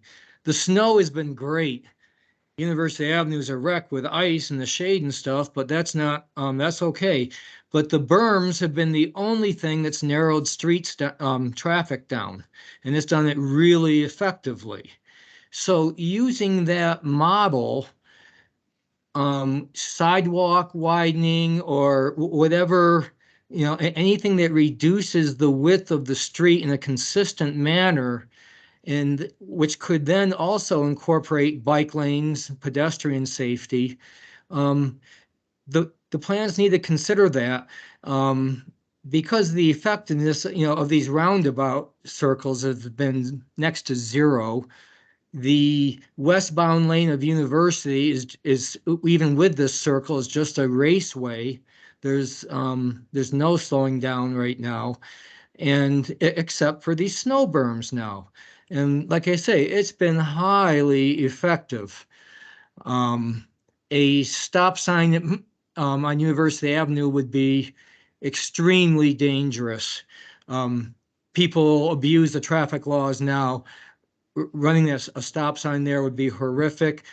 We wouldn't be able to get out of our driveway as traffic would be backed up, and people would just blow through that so much. So we've been told that's not a consideration. We hope very strongly that that is still the case, and that, you know, a stop sign on University would be a very dangerous proposition and impactful to my ability to access my house. So thank you for your time. Those were my comments, but we support the measures that will increase bicycle and pedestrian safety. Thank you, Mr. Richardson. Committee member PA, did you have something you wanted to say? Hi.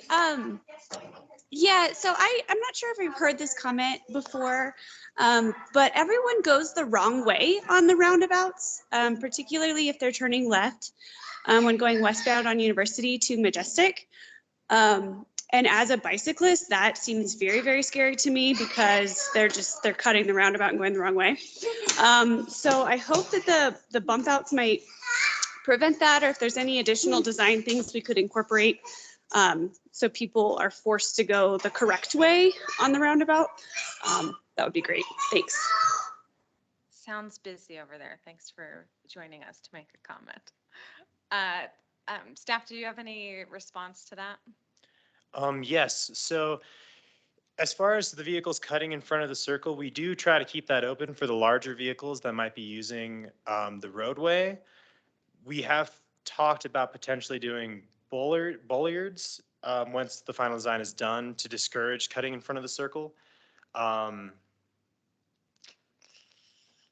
That could potentially be something we look at in design, but I might let Jeff chime in here. Yeah. So we had a similar complaint in the Plaza Vieja area, and we tried what you see on this, it's hard to see at that scale, but sorry, here, we tried these kind of yellow carrots on the approach to the circles and videotaped it before and after, and actually found them quite effective. It was surprising how many people with just some striping started to obey and go around the circle instead of making a left in front. But yeah, I mean, short of building a large modern roundabout, you can't get trucks around these, so you have to be able to let trucks turn in front. And of course, we have drivers that do that. So yeah, that it's unavoidable with these circles, but with this design improvement with the carrot, we've seen, you may remember the percentage improvement, but it was actually pretty surprising. Thank you. Suzanne. Hi, can you hear me? Can. Hi, I live in Boulder Pointe, and I go to the past the corner of Majestic and University every day several times. The one thing I have complained about on the circle is that there's a very big dip at the stop sign on Majestic at University. So when you're turning left onto Majestic from University, if you go around the circle, you go on this big dip.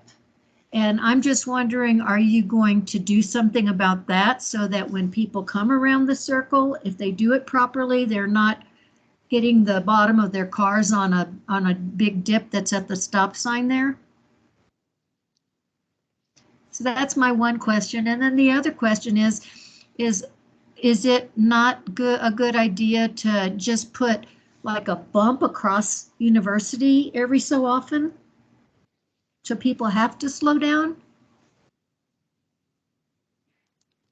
I can try to take both of these. So the first question, I think, is the drainage feature, what we call the valley gutter. Is that what you're referring to across, the one that goes across Majestic?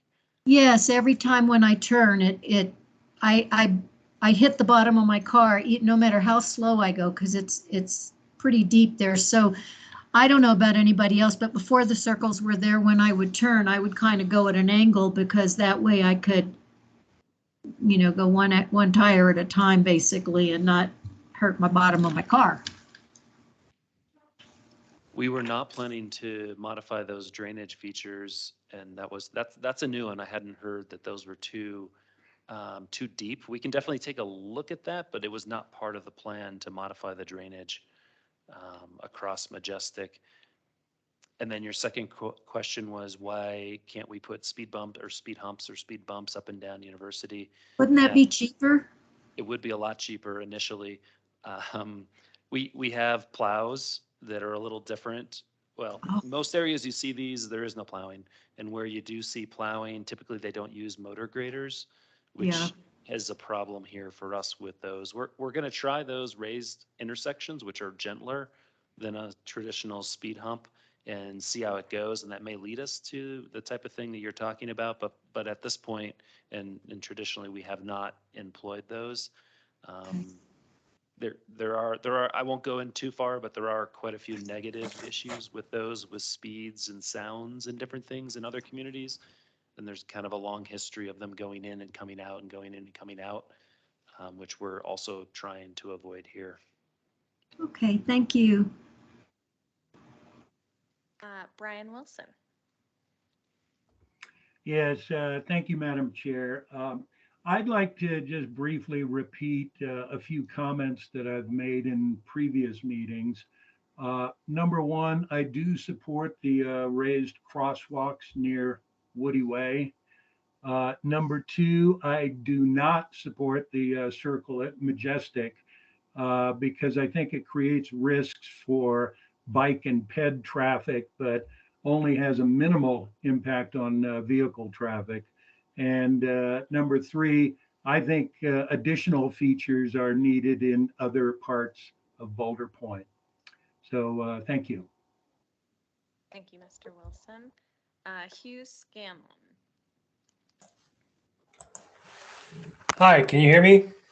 Yeah. Can you hear me okay? Yep. Gotcha. Oh, okay, great. Thank you. Yeah, I live in the Boulder Pointe community as well, and just would say I agree with Brian and Suzanne and all the comments that they had to say about it. And being newer to the community, I was curious to ask, has it been explored to work with local law enforcement and just have, you know, a motorcycle cop or a car, just have some kind of planned attendance in the neighborhood, maybe, you know, once or a couple times a month to enforce the speed limits?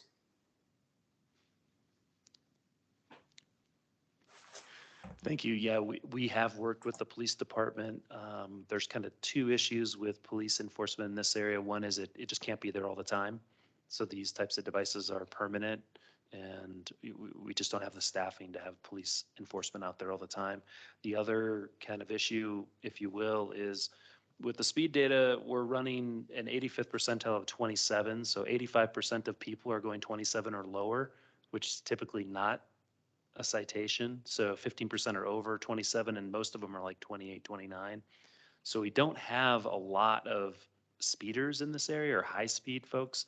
The average in 85th is higher than we'd like, but law enforcement has spent time out there and typically just doesn't have a lot of action, where that's historically been the pattern for us.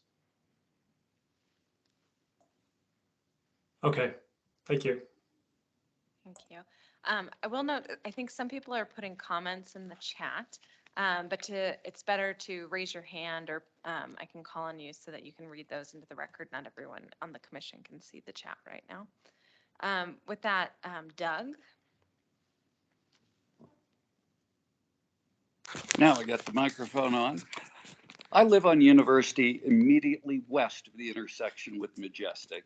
It is my assessment that if we've gotten it down at the 85th percentile to 27, I find those numbers very hard to believe. What I'd really also like to see is I'd like to see those numbers in deciles, because I get people going by here at 50 miles an hour. If you're going eastbound, there's nothing to prevent you from doing 50, especially if you're irritated by ugly orange barrels in the middle of the road. It seems that many of the people here have taken this on as a challenge and see it as an irritation. And what do you do when you're irritated? You fight back. And that's what I'm seeing from the residents here. I'm seeing very poor behavior. I will go back and say, Presidio should never have been permitted with the limited entrance they have. So this issue came up. It was poor management way back then when it was designed. One thing that has not been mentioned that I saw real badly during these snowstorms is that Thompson westbound traffic is moving into the eastbound lane because if they try to go around the circle, they're pointed downhill. And it's kind of scary to go that way. I went into the oncoming lane once when coming home because there's no other traffic, but I would be aware that it is very slippery there. Yeah, how tall are these elevated sidewalks? And why can't we just try them? That's all. Thank you very much, Commissioner. Could you real quickly clarify your comment on elevated sidewalks so that staff could respond? Sure. I'd just like to know how elevated they are compared to what I call a speed bump. I take it the city does not plow up in Railroad Springs where they have all the speed bumps?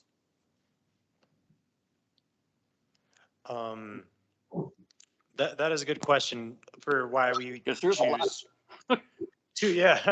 to choose to or did not do the speed humps. A big concern of ours has been the maintenance issues with the snow plows and also the noise issues, because we've seen in other places people install them and then remove them. So we've tried to do other types of mitigation besides vertical deflection. But oh, how tall are they? They are usually range. Yeah. What's that? Was the question related to how tall the raised crossings were near? Yes. Way? Okay. I believe 3 inches. 3 inches. How does that then differ for the plows for a normal speed bump, which I don't think goes over 5 or 6?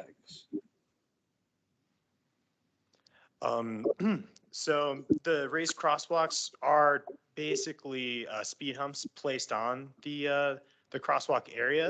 And the reason we're seeing them as more of a pilot project is because since we normally don't do them, we're going to see how they function with the snow plows and the snow maintenance at those locations. Okay, thank you. Thank you. Next, we have Nancy Sullivan. Good evening. I just had a quick question. If any research has been done with the fire department and its access to other parts of Boulder Pointe through Majestic and University and at those narrows where you're going to make it even narrower. As it is now, it's pretty much one car, one way, and move over to the side till they go by, and then the other person can go. So I don't see how a ladder truck can even navigate through those with that center roundabout type fixture as well as the side bumps. It just seems like a safety hazard. That's all I can suggest. Does anyone have any remarks that they have talked to the fire department at all? Good question. Yes. So we did receive concerns early on that fire access would be an issue. So we did ask the fire department to go down with the current design and verify that they were able to traverse it in all directions. And they said it was working just fine. And as far as this design with the bump outs, we did ask our consultant to do vehicle tracking with, we chose the largest vehicle we could would be a large snow plow to make sure the snow plow can make it through. And we're confident that if that vehicle can make it through, that the fire truck would also be able to traverse it. Do you think that the fire truck, the ladder trucks could make it through there? They're really probably longer than a snowplow. I believe so, but we could verify that as we go on to the 100% design. Okay, thank you. Of course. All right. Next on the list, we have Gary Tallman.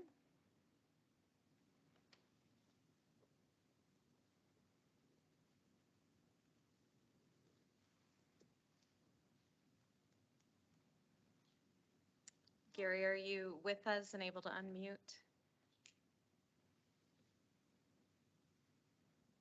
Can you hear me now? We can. Thank you. Gary Tallman. I live at University in Tomball. There was some comment about the candles being not very effective and they were being run over. I can tell from observation that there's one particular person that likes to hit them very regularly, and I don't think it's by accident. As far as the ability of large vehicles to get by the existing circle here, along with the snow that's currently on the ground, I've seen 18-wheelers come through here and make it. So I'm sure fire trucks won't have a problem with it. I think that's my comment. Thank you. Thank you, Gary. I'm going to read a comment on behalf of Lisa in the chat, who can't make it herself. I love the idea of police enforcement. Thank you. Please monitor at rush hour. Not asking for all of the time. It needs to be at rush hour, not 10 a.m. People constantly speed. All right, going back to the list here. Suzette Straight. Hi, this is Suzette, and my husband John here is here also. Hi, Kate, and thank you to the commission for all the work you're doing and trying to resolve the issues we have going on here.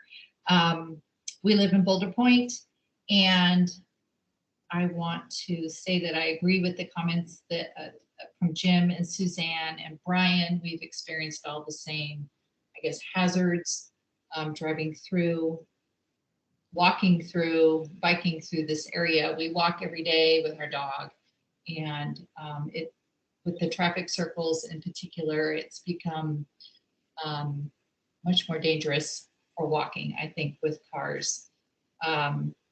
I think the traffic circles are not a good solution because, in my opinion, they haven't slowed the traffic down enough. People still speed in between them or whatever, but it also forces traffic into other roads and crosswalks or crossing areas. It forces traffic closer to the sidewalks. It just doesn't feel safe out there. And as far as driving, you know, like Jim McCarthy said, when you get to the intersection of Majestic and University, it's an accident waiting to happen. I have observed school buses, UPS trucks or whatever, FedEx, fire trucks, and everyday vehicles. They cut the traffic circles all the time. It happens all the time. So they're really not doing, I think they're actually causing more of a hazard because people are constantly cutting the traffic circles instead of going around them.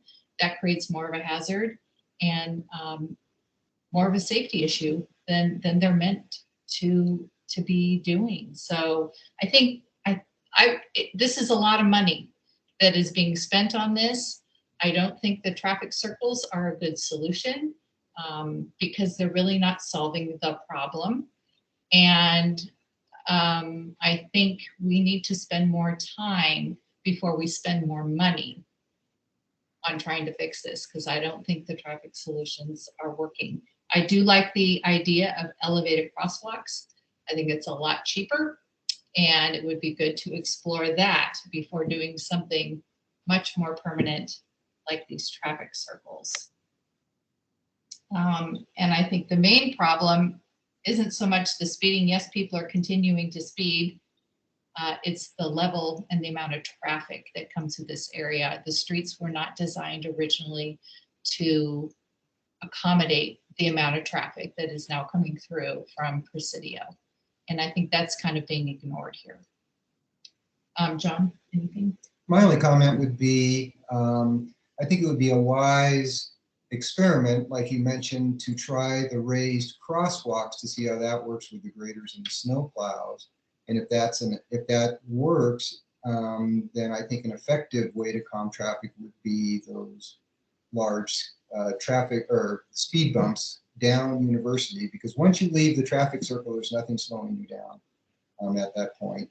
And again, the issue is the volume of traffic. You know, Both Presidio and Boulder Pointe both have 2 forms of egress. Now Presidio has a 3rd one to come through our neighborhood. So that's my comment. But we do want to thank you guys for trying to figure this out. I know this is complicated and there's a lot of different things you've got to, add into the equation. So I do applaud you and appreciate you trying to figure this out, but we can do better. This just it's not working for people that live here.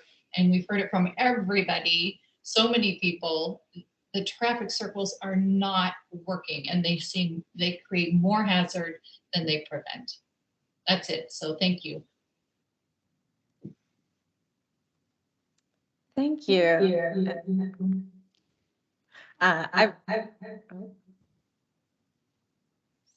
Someone's not on. Oh, it's me. It's me. Unmuted the wrong button. I'm so used to that. Forgot I had a microphone. I think everyone has had a chance to speak. Is there anyone else who hasn't yet had an opportunity? Yes, Councilmember McCarthy. I had an opportunity, but I have 2 quick points. One is, have we ever considered just having bump outs, not in the intersections, but down in the middle of the street? That way we kind of don't have all these intersection problems. And then the other is, give Jeff a drawing I just made here. I was wondering if we could make the bicyclists, because I'm concerned about the bicyclists, that the bicyclists could go in back of the bump out, between the sidewalk and the bump out, as opposed to having to go out in the lane and fight cars. I'll leave it at that. Incidentally, I have to leave because I have a 6 o'clock meeting. Thank you for joining us today and for your comments.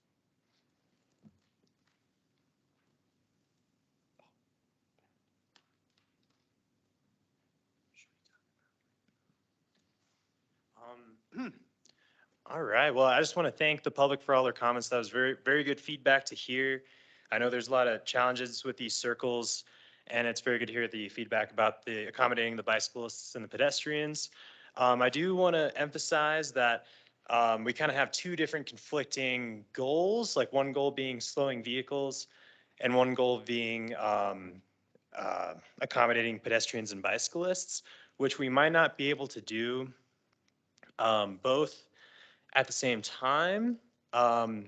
So this design has been shown to be really effective at slowing vehicles, but as people have pointed out, the bicyclists are forced to share the lane, which could be something we might just have to accept if we do want to slow the vehicles down. But if we don't, I know before we chose the circles, there was an option to expand the sidewalks and have a shared use path for the bicycles and narrow the road. But I believe we shied away from that one due to financial restraints, or we thought that'd be too expensive. So I just wonder if we want to evaluate like what our main goal is, if it's slowing down the vehicles, or if we want to focus more on pedestrians and bicyclists. I just wanted to put that out there. Thanks, David. And I do see Scott Richardson's hand. So. Hi, thanks. Yes, I had spoke before, but I wanted to actually continue. Jeff, I was wondering if you could bring up the Woodson's plan on the bump outs at Majestic and University, because people are speaking about that these bump outs or sidewalk widening needs to be throughout the street. And that's absolutely what the snow berms are showing, is these individual bump outs and circles have had some effect, but if they're here and 10 feet later they're gone and not anymore, it's still an ineffective solution. We've been trying to separate volumes and speeding and bicycle and pedestrian safety for how many commission meetings now? And every time it comes back to, we can't split that. This is all together. Bicycle pedestrian safety. Speeding is caused by increased volumes. We've been over this time and time again, and it needs to be addressed as one. You know, I understand government budgets, but this needs to be done in a way that's effective, because 130 whatever thousand of bad money spent on an ineffective solution is 130,000 of bad money. And we need an effective solution, and it does incorporate all of these things. Stop trying to separate it, put it together, and come up with a solution that will be effective. In that solution, look at the snow berms and what they're doing now. That should guide our decision. Thank you. Thank you. All right, we'll bring it back to the commission. Any members of the commission?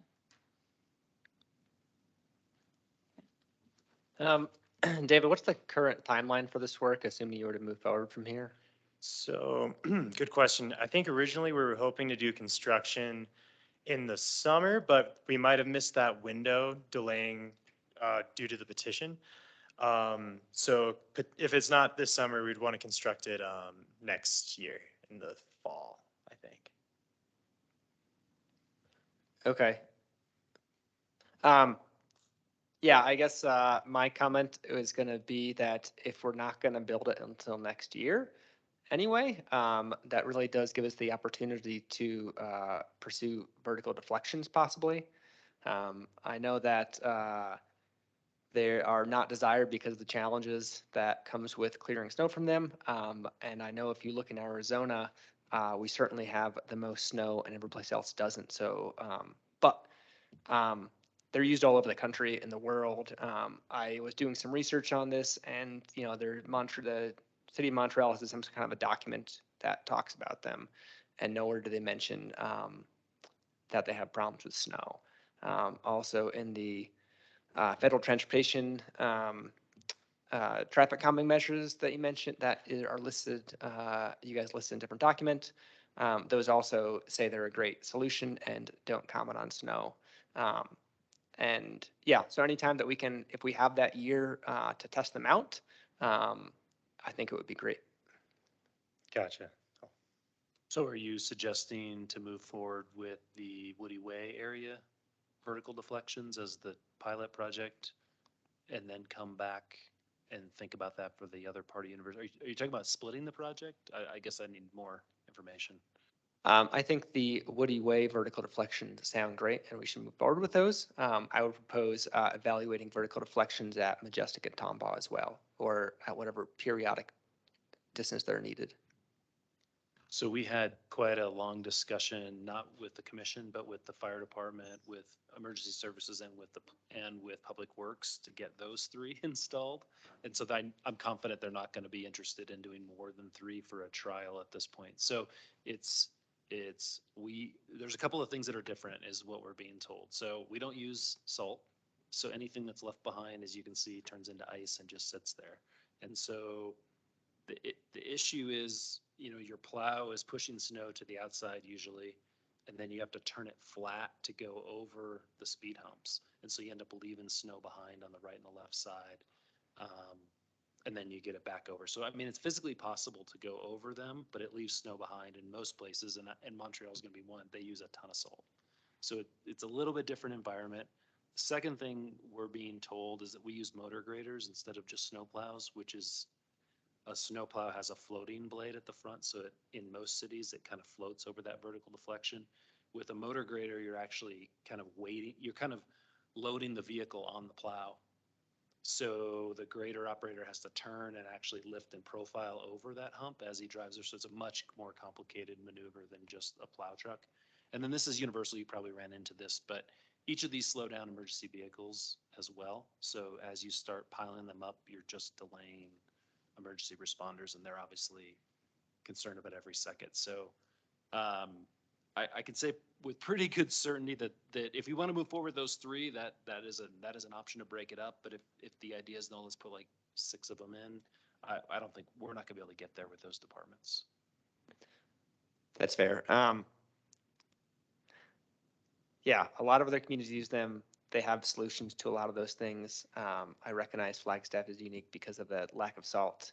And And so I'm excited to see them going at Woody Way, because at least then we can gain some experience with them and start learning through this process. It seems like they will be useful in a lot of the areas where we get requests for traffic calming that, as we've seen with the challenge of these circles, they add a lot of complications. There's books on all the problems with humps as well. I don't know if you've run into that yet, but we did research, this maybe a little before your time on the commission, but David did a lot of research. Valley cities have some, if not many, have moved away from humps because of all the problems and backlash they've had from those over the years. So there's no easy solution is the answer, as we're finding. Other commission members?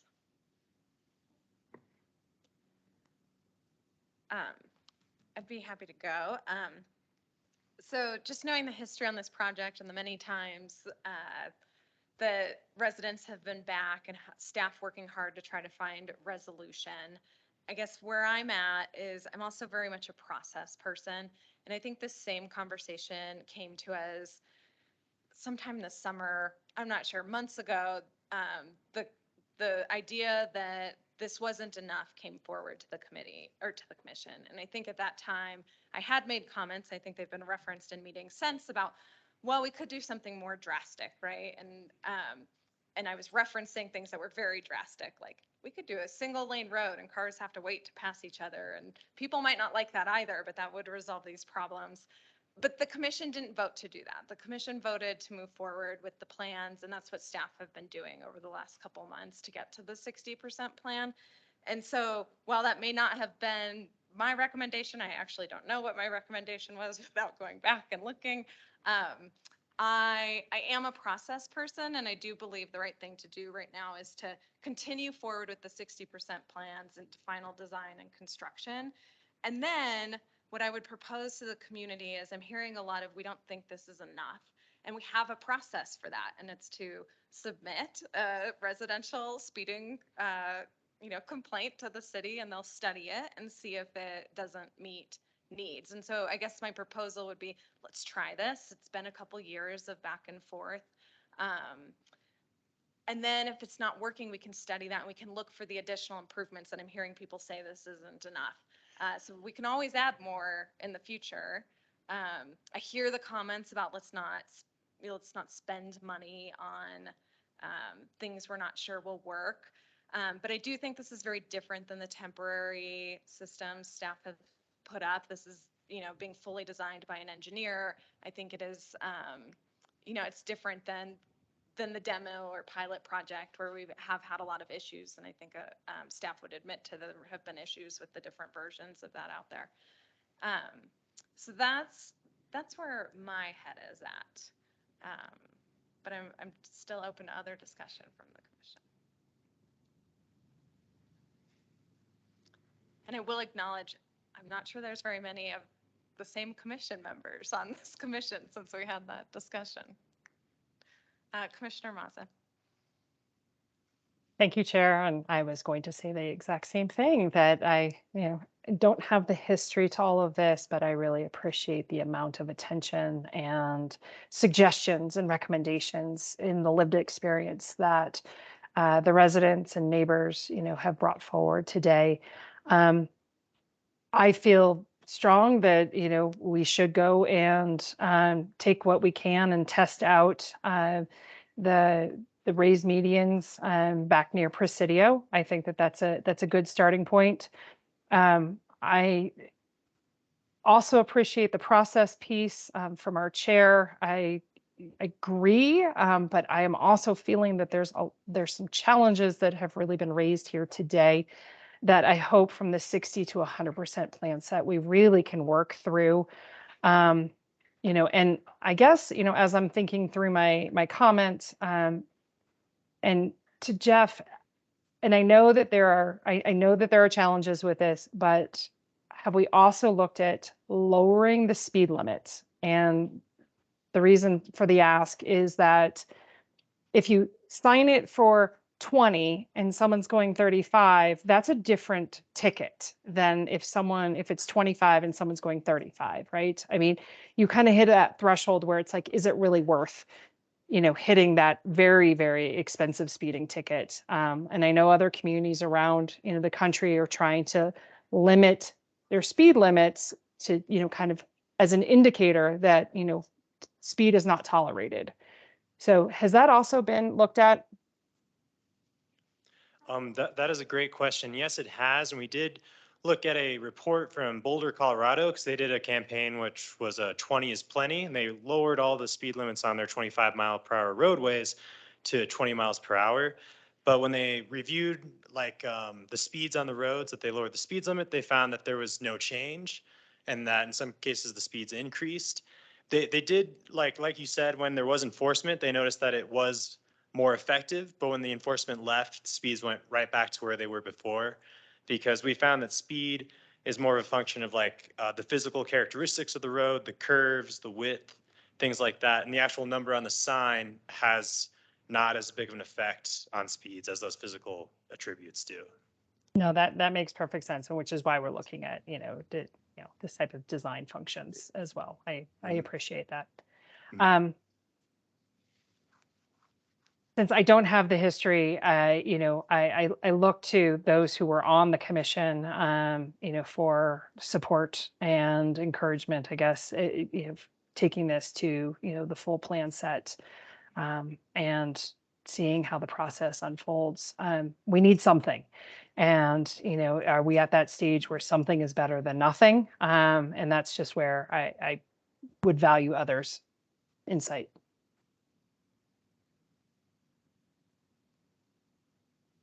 Thank you. That's all. Thank you, Commissioner Mazza. Yeah, I'll share a few comments. I agree. I'm looking forward to seeing how the raised crosswalks work at the three intersections, and seeing how that works with the current operations in the city and the different departments, and getting feedback, because that may be something to be considered down the road in additional locations, whether it's in Boulder Pointe or other areas in the city. I agree with what Chair Morley had to say about the process and how we've gotten to here. I've been on the commission for 6 months. I think I've heard this two or three times now, and I know it's been going for much longer than that. I know it's an important issue to, especially the people who live in the community, in the neighborhood, and can certainly appreciate that. Looking at the plans, I mean, my opinion, the engineering put in by Woodson, I think it's going to be a drastic improvement over the temporary measures that were put in, just to see how traffic patterns would respond to essentially the concept of that. Hearing what Councilmember McCarthy had to say about the bike, considering the bike traffic through these, and with the potential idea of traveling behind the bump outs as opposed to around them, is, in my opinion, something worth considering. But also understanding it's a residential street as well, and with the lower speeds and how the roadways get used and how they're intended to be used, certainly not inappropriate for bicycles to be on the road as well. So I agree. I would be in favor of proceeding with the final design and making our best efforts and push to address the comments that were raised today. I know that not all of them will be, but I think that there will be a lot of value in, I think, a big improvement in the improvements that are being proposed and worked towards. Any other commissioners? All right, I don't think we're looking for a formal vote, or are you looking for a formal vote? I was gonna recap process a little bit on this one. So I don't remember the date, but Transportation Commission said move forward with all of these improvements, and we moved forward with the improvements, and we got to almost 60% design. And a citizen petition came into City Council and said, we'd like you to do more. And City Council said, yeah, let's hear about that. And we knew 60s were about to get done, so we waited a couple weeks, came to you, timing worked well. And our plan was to take these to city council so they can, because they kind of want to look at the design and I think have more public input again. So what we're looking for, yeah, is there anything that you see here that we should adjust? Because the 60s are moldable, of course, so we could do some tweaks to the 60s before we go to council. And then, yeah, we don't need a vote, but it'd be nice to kind of understand where the commission stands as far as should we keep, are you going to tell city council we should keep going or change or, whatever you decide that you want to do. And then I wanted to just touch on bike circulation because we didn't go in a lot of detail and yeah, the cursor is going to work. So there aren't bike lanes on the street. There are parking lanes, but certainly bikes like to ride in the parking lanes because it's a residential neighborhood with long driveways, so there's not that many parked cars. If we wanted bike lanes, we'd have to remove all the parking in the neighborhood. There's not enough room for both. It's an option. We've talked about it before and the neighborhood didn't want that, but that's been a long time, so maybe things have changed. Won't have any real effect on speeds. The white lines that we did for parking didn't really affect speeds much. So that's kind of the background condition. There's been suggestion that we put kind of a pass-through for cyclists through the bump outs. We can certainly do that, but then we create a really awkward merge for the bike lane because the bike would come straight out here and a car would be coming here and occupying the exact same space is not wide enough to go side by side. So good cycling would typically have you either, on the sidewalk out of the way completely or in the travel lane with the cars because the cars are traveling these, I don't know exactly what the design speeds are, but we're probably well below 20. These are pretty darn tight things. So it's not exactly a cyclist speed of 10, not that different though. So that's what we've chosen is to show the shared lane markings so that cyclists would be comfortable. And these are actually in the wrong spot. They probably should be out a little bit further, but 60% aren't always perfect. But the idea would be that cyclists would take the lane to go through here. That's one option. That's what we've chosen because that's typically what you do in this environment. We could do something, and this is the widened sidewalk discussion, but we would need to buy a chunk of people's front yards to widen the sidewalk because we typically wouldn't want cyclists intentionally on these 5-foot sidewalks. So we would ramp up and then we'd have some extra space back here. So it's something we could do, but it's quite expensive. And that was the reference. So these things we've talked about in the past, but I know there's some new people and I don't know that all the public is the same folks. So I don't know if you have any questions about that, but that's kind of where we went. There are choices.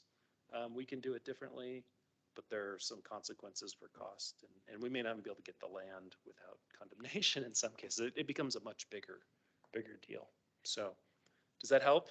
It a does. little bit? So, Jeff, to follow up on one question. So I feel like I typically hear the bike advisory committee like single lane roundabouts for bikes. Maybe this is a question for Martin, I'm not sure.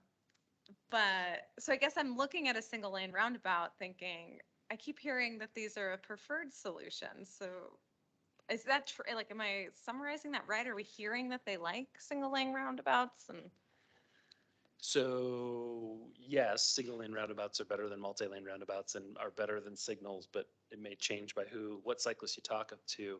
But with a modern roundabout, we would definitely pull because it would be at a bigger street. There'd be more volume and more speed typically on the approaches.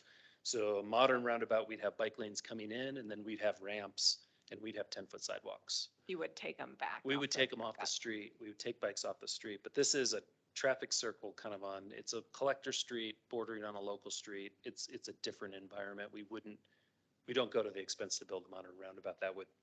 We'd have to buy houses in that case to get one of those to fit. So this is different. Again, we have some options here. We could do different bicycle treatments. Many of the pedestrian, I heard a lot of comments on the pedestrians. And again, that was when we had the circle located a little bit differently. We moved it. It was also bigger. And we also didn't have these bump outs because what was happening is drivers would run right along the curb line and they'd be literally driving along the curb, they'd go through the drainage and then come right out to make this as straight as possible. And so that's the benefit of these bump outs is you can't do that anymore. So that gets the vehicles off that curb. It also fixes that sight distance issue that we kept hearing about because the cars were running right up against the sidewalk and the curb. And so these trees here were blocking visibility because the vehicles were so tight up against the curb. Bump out pushes them out into the street also, it improves, we actually fixed it with the trimming, but it actually improves it quite a bit by pushing those cars out. So I didn't want to jump in throughout the conversation, but I just wanted to highlight some of the details of the design that are addressing some of the comments, even that we heard tonight. They've actually already been addressed. So I'll stop there. Thank you. Appreciate it.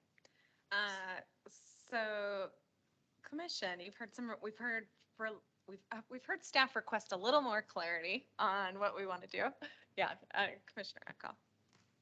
Thank you, Jeff, for the further details. And I think that, in addition to your comments, Chair Morley, certainly put me, on the trajectory of moving forward with this project as it's being designed, perhaps with some of these minor tweaks around the 60% point, but moving towards implementation of the plan. Commissioner Koenig.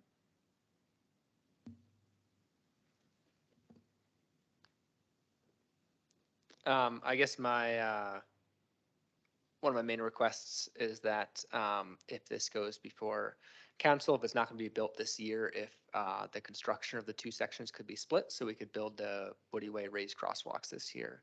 It's my main request. Thank you. Good idea. Commissioner Cruikshank. Put you on the spot. I have mixed feelings here.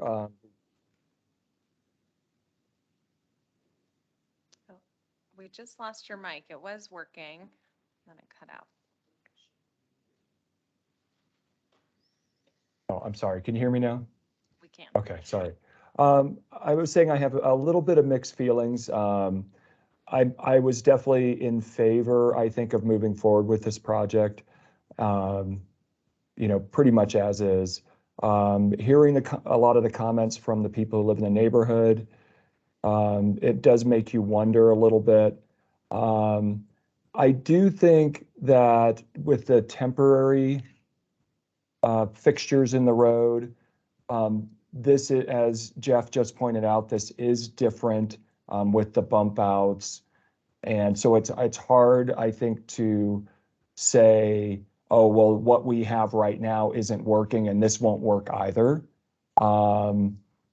I don't think we know that. And so I think this will, compared to the temporary measures, slow traffic more. That would be my guess.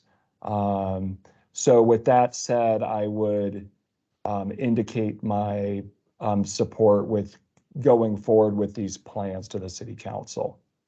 I would like to investigate bike safety a little bit more, but Jeff's previous comments about having the pass through on the bump out and then putting the bike into the lane with the car, I don't like that. So even though I was leaning toward that pass through, I would say that having the bike in the travel lane is probably the better option. So I'm not sure that was very coherent, but those are my thoughts. I heard keep moving forward, but throughout the rest of design, keep looking at the bike safety issues. Yes, yes. Thank you. Any other commissioners want to add anything? All right. I think, oh yeah, go ahead. I was just going to add one more comment about the bike safety.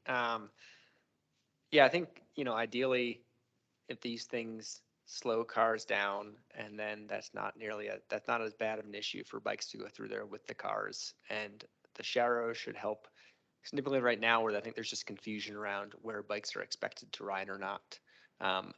But I think part of the reason people are concerned is because it's really scary right now riding up to one of these things and hearing a car coming behind you and knowing that car might be speeding, and then trying to figure out, like, do I merge in now so they know I'm here? Do I wait to the end and see if they run me off the road? And yeah, it's not a great experience. And so I think that's where a lot of the concern comes in.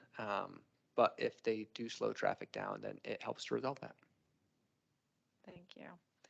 So yeah, I think, Jeff, I'm hearing the commission say, keep moving forward, keep having Woodson look at the bike improvements. Is there any additional things we can do in the design? Let's move forward with the tables as soon as possible so that we can get those improvements in right away. And I do see a comment from Commissioner Cruikshank. Just really quick, and I think this is more for Jeff. Is there any indication about markings you can put on the roadway to direct people correctly around the roundabout? I mean, I don't know if that's what you call this, but because that was a concern of quite a few people, of people cutting the wrong way. And so I don't know if there's any signage or markings that would help alleviate that wrong direction on the roundabout. We have been pretty, so there are signs in the circle itself. You can see the kind of the note 615. So there's some keep rights or one ways in that circle. Okay. We also have tried these carrots, these yellow tapered, the 603 labels, right, which were pretty effective in the Plaza Vieja area. I think I've seen some areas where they put like circulatory roadway, like arrows on the pavement in a circle. I don't know how effective they are. Something we could try. I think ultimately you're going to see people when no one else is around, or they think no one else is around, cut in front. I mean, it's just really hard to physically stop that with this kind of design. And typically people don't do it when there's other cars. They only do it when it's free or when it's open. That's not 100%, but generally people are doing it when it's comfortable to do it. So we haven't seen it as a large concern, but it is always occurring at these mini traffic circles in the neighborhoods. It's somewhat inevitable, but a couple things we can do. Yep. Okay, thank you. Yeah, thank you, and we appreciate you keep continuing to look at all those things. And I would just say to the many people who came tonight, thank you for coming and expressing your concerns. And I hope you're hearing staff and a commission that wants to resolve these issues with you. I think we're saying let's try this incrementally. Let's move forward with what we have, and if there are still problems, then we can come back and add additional items later to continue to slow traffic down in your neighborhood. So with that, anything else you need from us? Okay. Let's move on to residential traffic management. I would just offer before you jump into either of the next two items, they're not time sensitive necessarily. So we're at 6:25. We could wrap up. Staff's ready to go. I don't think residential traffic management will take too long. Non-static artistic crosswalks could take a moment. We might want to check to see if there's any public here for either one.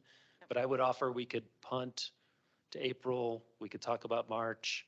So I know it's after what we usually try to run to. So I just offer that for everyone's consideration. Thank you. I thought these were time sensitive for council. We are not going to council with residential traffic management program. That's internal to the commission and us. Artistic crosswalks is going to go to council, but it's not time sensitive. We can move that back if we need to. So that's okay. Yeah. I will ask, is there any members of the public here to talk about the residential traffic management program or the non-standard artistic crosswalk policy?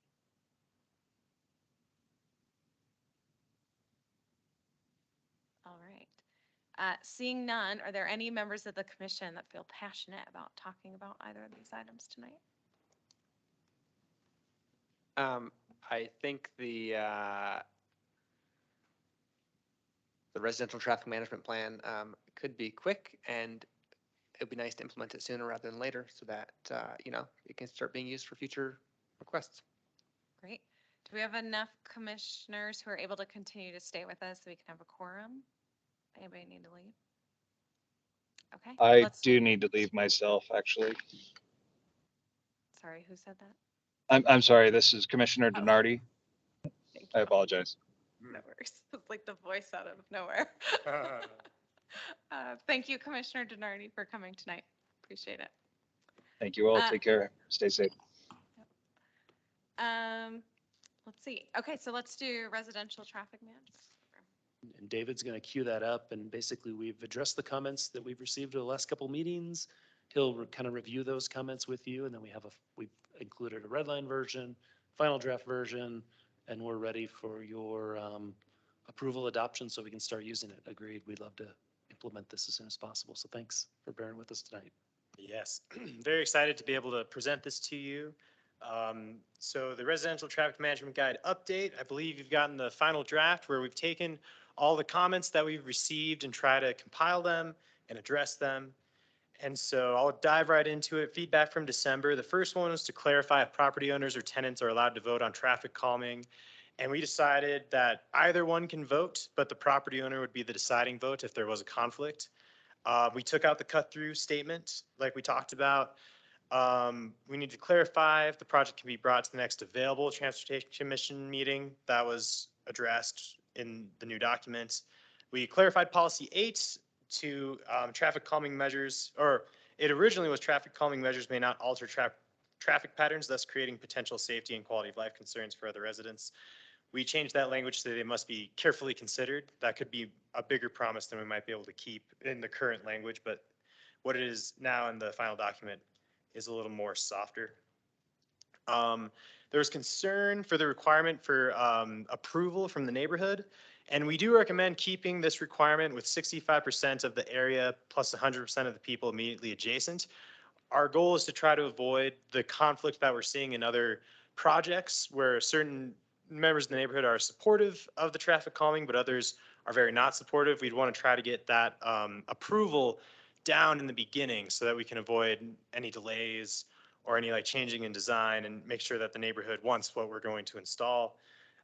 We recommend reviewing the effectiveness of this document in 2 years rather than 1, just for how long traffic calming projects can last. And finally, one of the other comments was to clarify how an apartment complex would vote. And we decided that a property owner of the complex would be the deciding vote. Additional changes that I added, like from looking at other plans that I thought were very effective, would be to get approval from the fire department, public works, and the police department for any type of design. It'd be limited to residential, local, and minor collector streets. A site visit would be required at the beginning of the process so that we could meet them in person. There's a lot to be said about being on the field and understanding the problems and having that connection. We would present a single design that we would reach from input that we get from the field visit and from talking to the neighborhood, instead of coming forward with like, okay, here's like a whole menu of things we could do. Say, okay, we've heard your feedback. This is the one we recommend based on our judgment. This is probably the best design, to try to simplify that process and streamline it.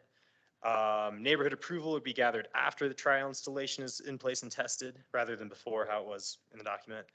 And the project will not advance past the trial stage until acceptable mitigation is achieved. So you wouldn't have the conflict of going to council or going to Transportation Commission and saying, okay, we did this trial, but it didn't lower speeds that much. We'd be like, okay, we did this trial, we tweaked it a little bit, and we got to an acceptable range that we're happy with and that the neighborhood's happy with. And so our recommendation is to adopt the proposed guide and to come back to it in 2 years to see how it's doing. So I know there was concerns about the approval, concerns about all those things, but like some of the other projects, we've come up here a few times talking about the residential traffic management guide, and we feel it might be the time to implement it and see how it performs. Thank you. David. Questions from the commission? Commissioner Mazza. Thank you again, Chair. Thank you, team, for bringing this back and providing additional clarifications and additions based on our last several conversations. One question that I have is the language that was about the approval from police, fire, and I think and public works.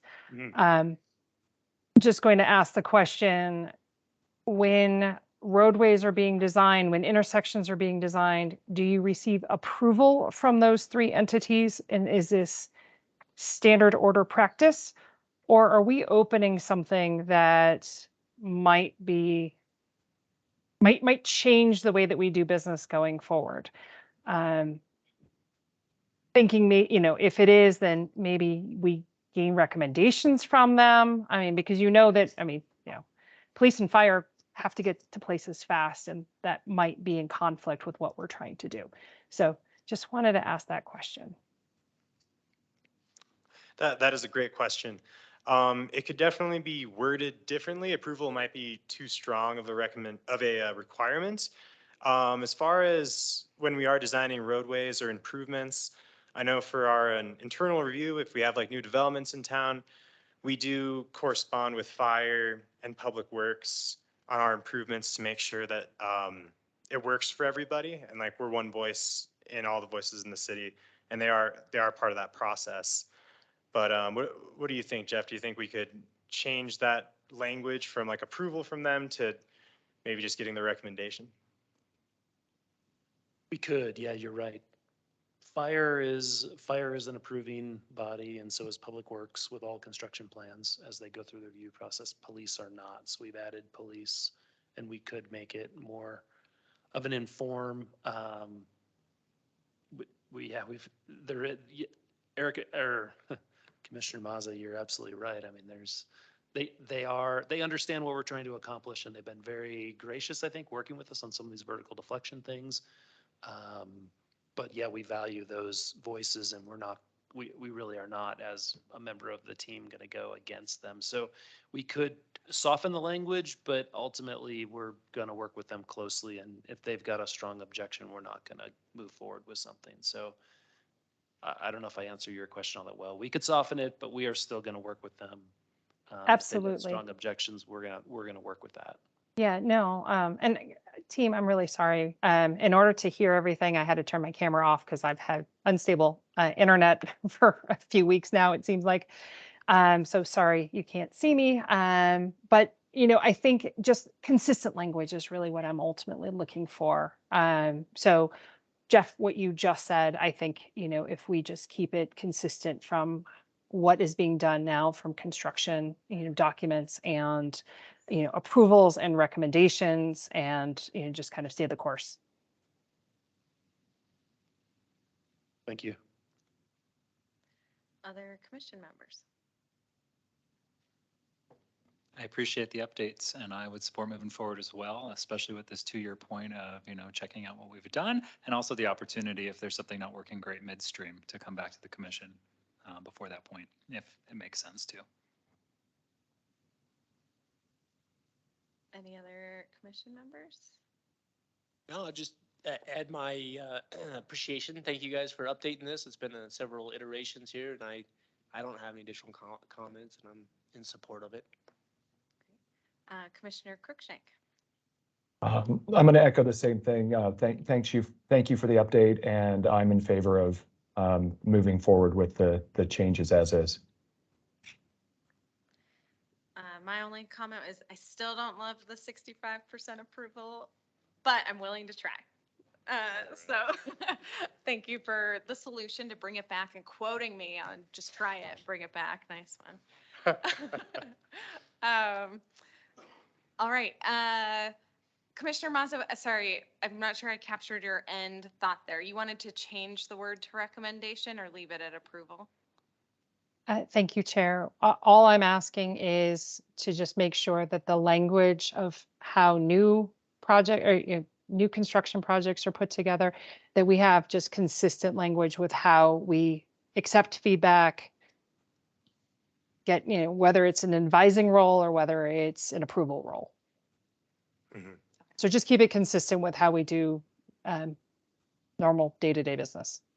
Got it. And I'm seeing a lot of head nods from commissioners, so that sounds good. Okay. I think we're looking for a motion then. I'll move to move forward with the plan with the minor modifications that the commission has asked for tonight. Thank you. In a second. I will second. Thanks. Any further discussion? All those in favor? Aye. Aye. Any opposed? All right, motion passes. Congrats, David. All right, sounds good. Thank you. Appreciate it. All right. So I think we'll table the crosswalk policy, come back to that in the future when we can have more time to talk about it. And that moves us to concluding general business, if I'm reading my agenda right. Looking for head nods, yes, okay. Reports from bike ped committees are attached to your agenda. If there's anything anyone ever wants to talk about with those, I think bringing them up in this informational items to and from commissioners, that's a good time to, the regular meeting tentative agenda items, that's the time when we could pull something off of those reports to talk about it, just as an FYI. B, informational items to and from commissioners. Any updates from anybody things you want. As you're thinking about it for a moment, I did ask Jess to send Mountain Line's 5-year plan to the commission. That was just adopted in January after, I think, 18 months to 2 years of public process and input. We're very excited. Our next steps for that, and I'm sure we'll be coming to the Transportation Commission at some point, is to actually consider a tax increase for the voters to fund some of those recommendations. So that will kick off early this summer. And Jeff, did you want to talk about any of the items on the list? Yeah, I'll just give you a couple quick updates because these are things that you've been involved with. Fremont Boulevard traffic calming, you'll remember we had a pretty successful talk with the neighborhood a month, 2 months ago maybe. And we've had some inquiries from the neighborhood, hey, when are we going to get started on that walk and check things out? And we're going to wait till the snow melts a bit to get out and do a walk. But Martin is kind of getting organized on that, and we'll make sure everyone knows what's happening. We're probably just a month or two, 6 to 8 weeks away maybe from getting some better conditions out there. You all heard about the Sheep's Tunnel renaming, of course, went through PAC, BAC, Transportation Commission. That's going to go to council next week. So that'll hopefully become official next week as we go through city council. The city is working with Northern Arizona Healthcare and Metro Plan working on a RAISE grant for Southwest Flagstaff. Don't have a lot of details at this point, but just wanted to make you aware of that. So RAISE is another federal program similar to the infra. This one's even larger. I think the current grant proposal is nearly $45 million in roadway, ped bike improvements out in the southwest area of the city. I put staffing letter of support. Staffing letter of support, thank you again for helping us put that together. Chair Morley signed it. It was turned in with our internal budget request a couple of weeks ago. So a couple of weeks ago, we tacked that on to 2 position requests. We don't have any feedback yet, but it's in the city the city grinder hopper, and we'll hear eventually, and we'll keep you informed as that moves forward. So thank you on that. Notify Me, we had that request. I think it was you, Joe, that asked about the Notify Me function. We did get that set up. So that's running now. I don't think we have a very big list of people yet, but that'll build over time. So when we post the agenda, that'll get bumped out to people. So if you want to see that in action, sign up for the Transportation Commission's Notify Me function. So thanks. Awesome. Thanks so much. Yeah, no problem. And I did want to say thanks. I think there's new pedestrian crossing signs in Cheshire, which I don't think you mentioned on Fremont Boulevard. And so I saw those, they look great. And I think the community's happy to see some action already. Yeah, I guess I didn't know those actually had been put up. We had a work order in quite a while ago, and good. Thanks for letting us know. We don't always know when things happen, so that's good news. No worries. Any other items from commission members? Yes. Nothing important, but I just, Jeff, you and your team, I just want to recognize the incredible amount of work that you guys do being new to the commission and just digging into this. I just want to again say thank you. I appreciate your time sharing details with me to be an informed commissioner. Appreciate it. Thanks. We've got a great team. Some have gone home, but some are still here. Thanks. Great. So the April 5th is our next meeting. It does not sound like we need an interim meeting to manage something in between. We're looking at the pilot bike lanes, the separated bike lanes, the role of the commission, and now we've bumped 2 items tonight to that agenda, so it will probably also be very full, especially if something comes up in between. Yeah, we will send you the staff presentations for the CIP item that we were going to do tonight. I don't think those got out because I think I just got them. So we'll send those out. Martin was going to do kind of an abbreviated, what he did at PAC, BAC, and then Trevor Henry, who was sitting here, is the capital improvements engineer, and he was going to run through kind of the road projects that are coming up this year, which will be pretty interesting, but you'll see it in writing. Yeah. And we'll add those separated bike lanes and intersections design, just to give you a sneak peek.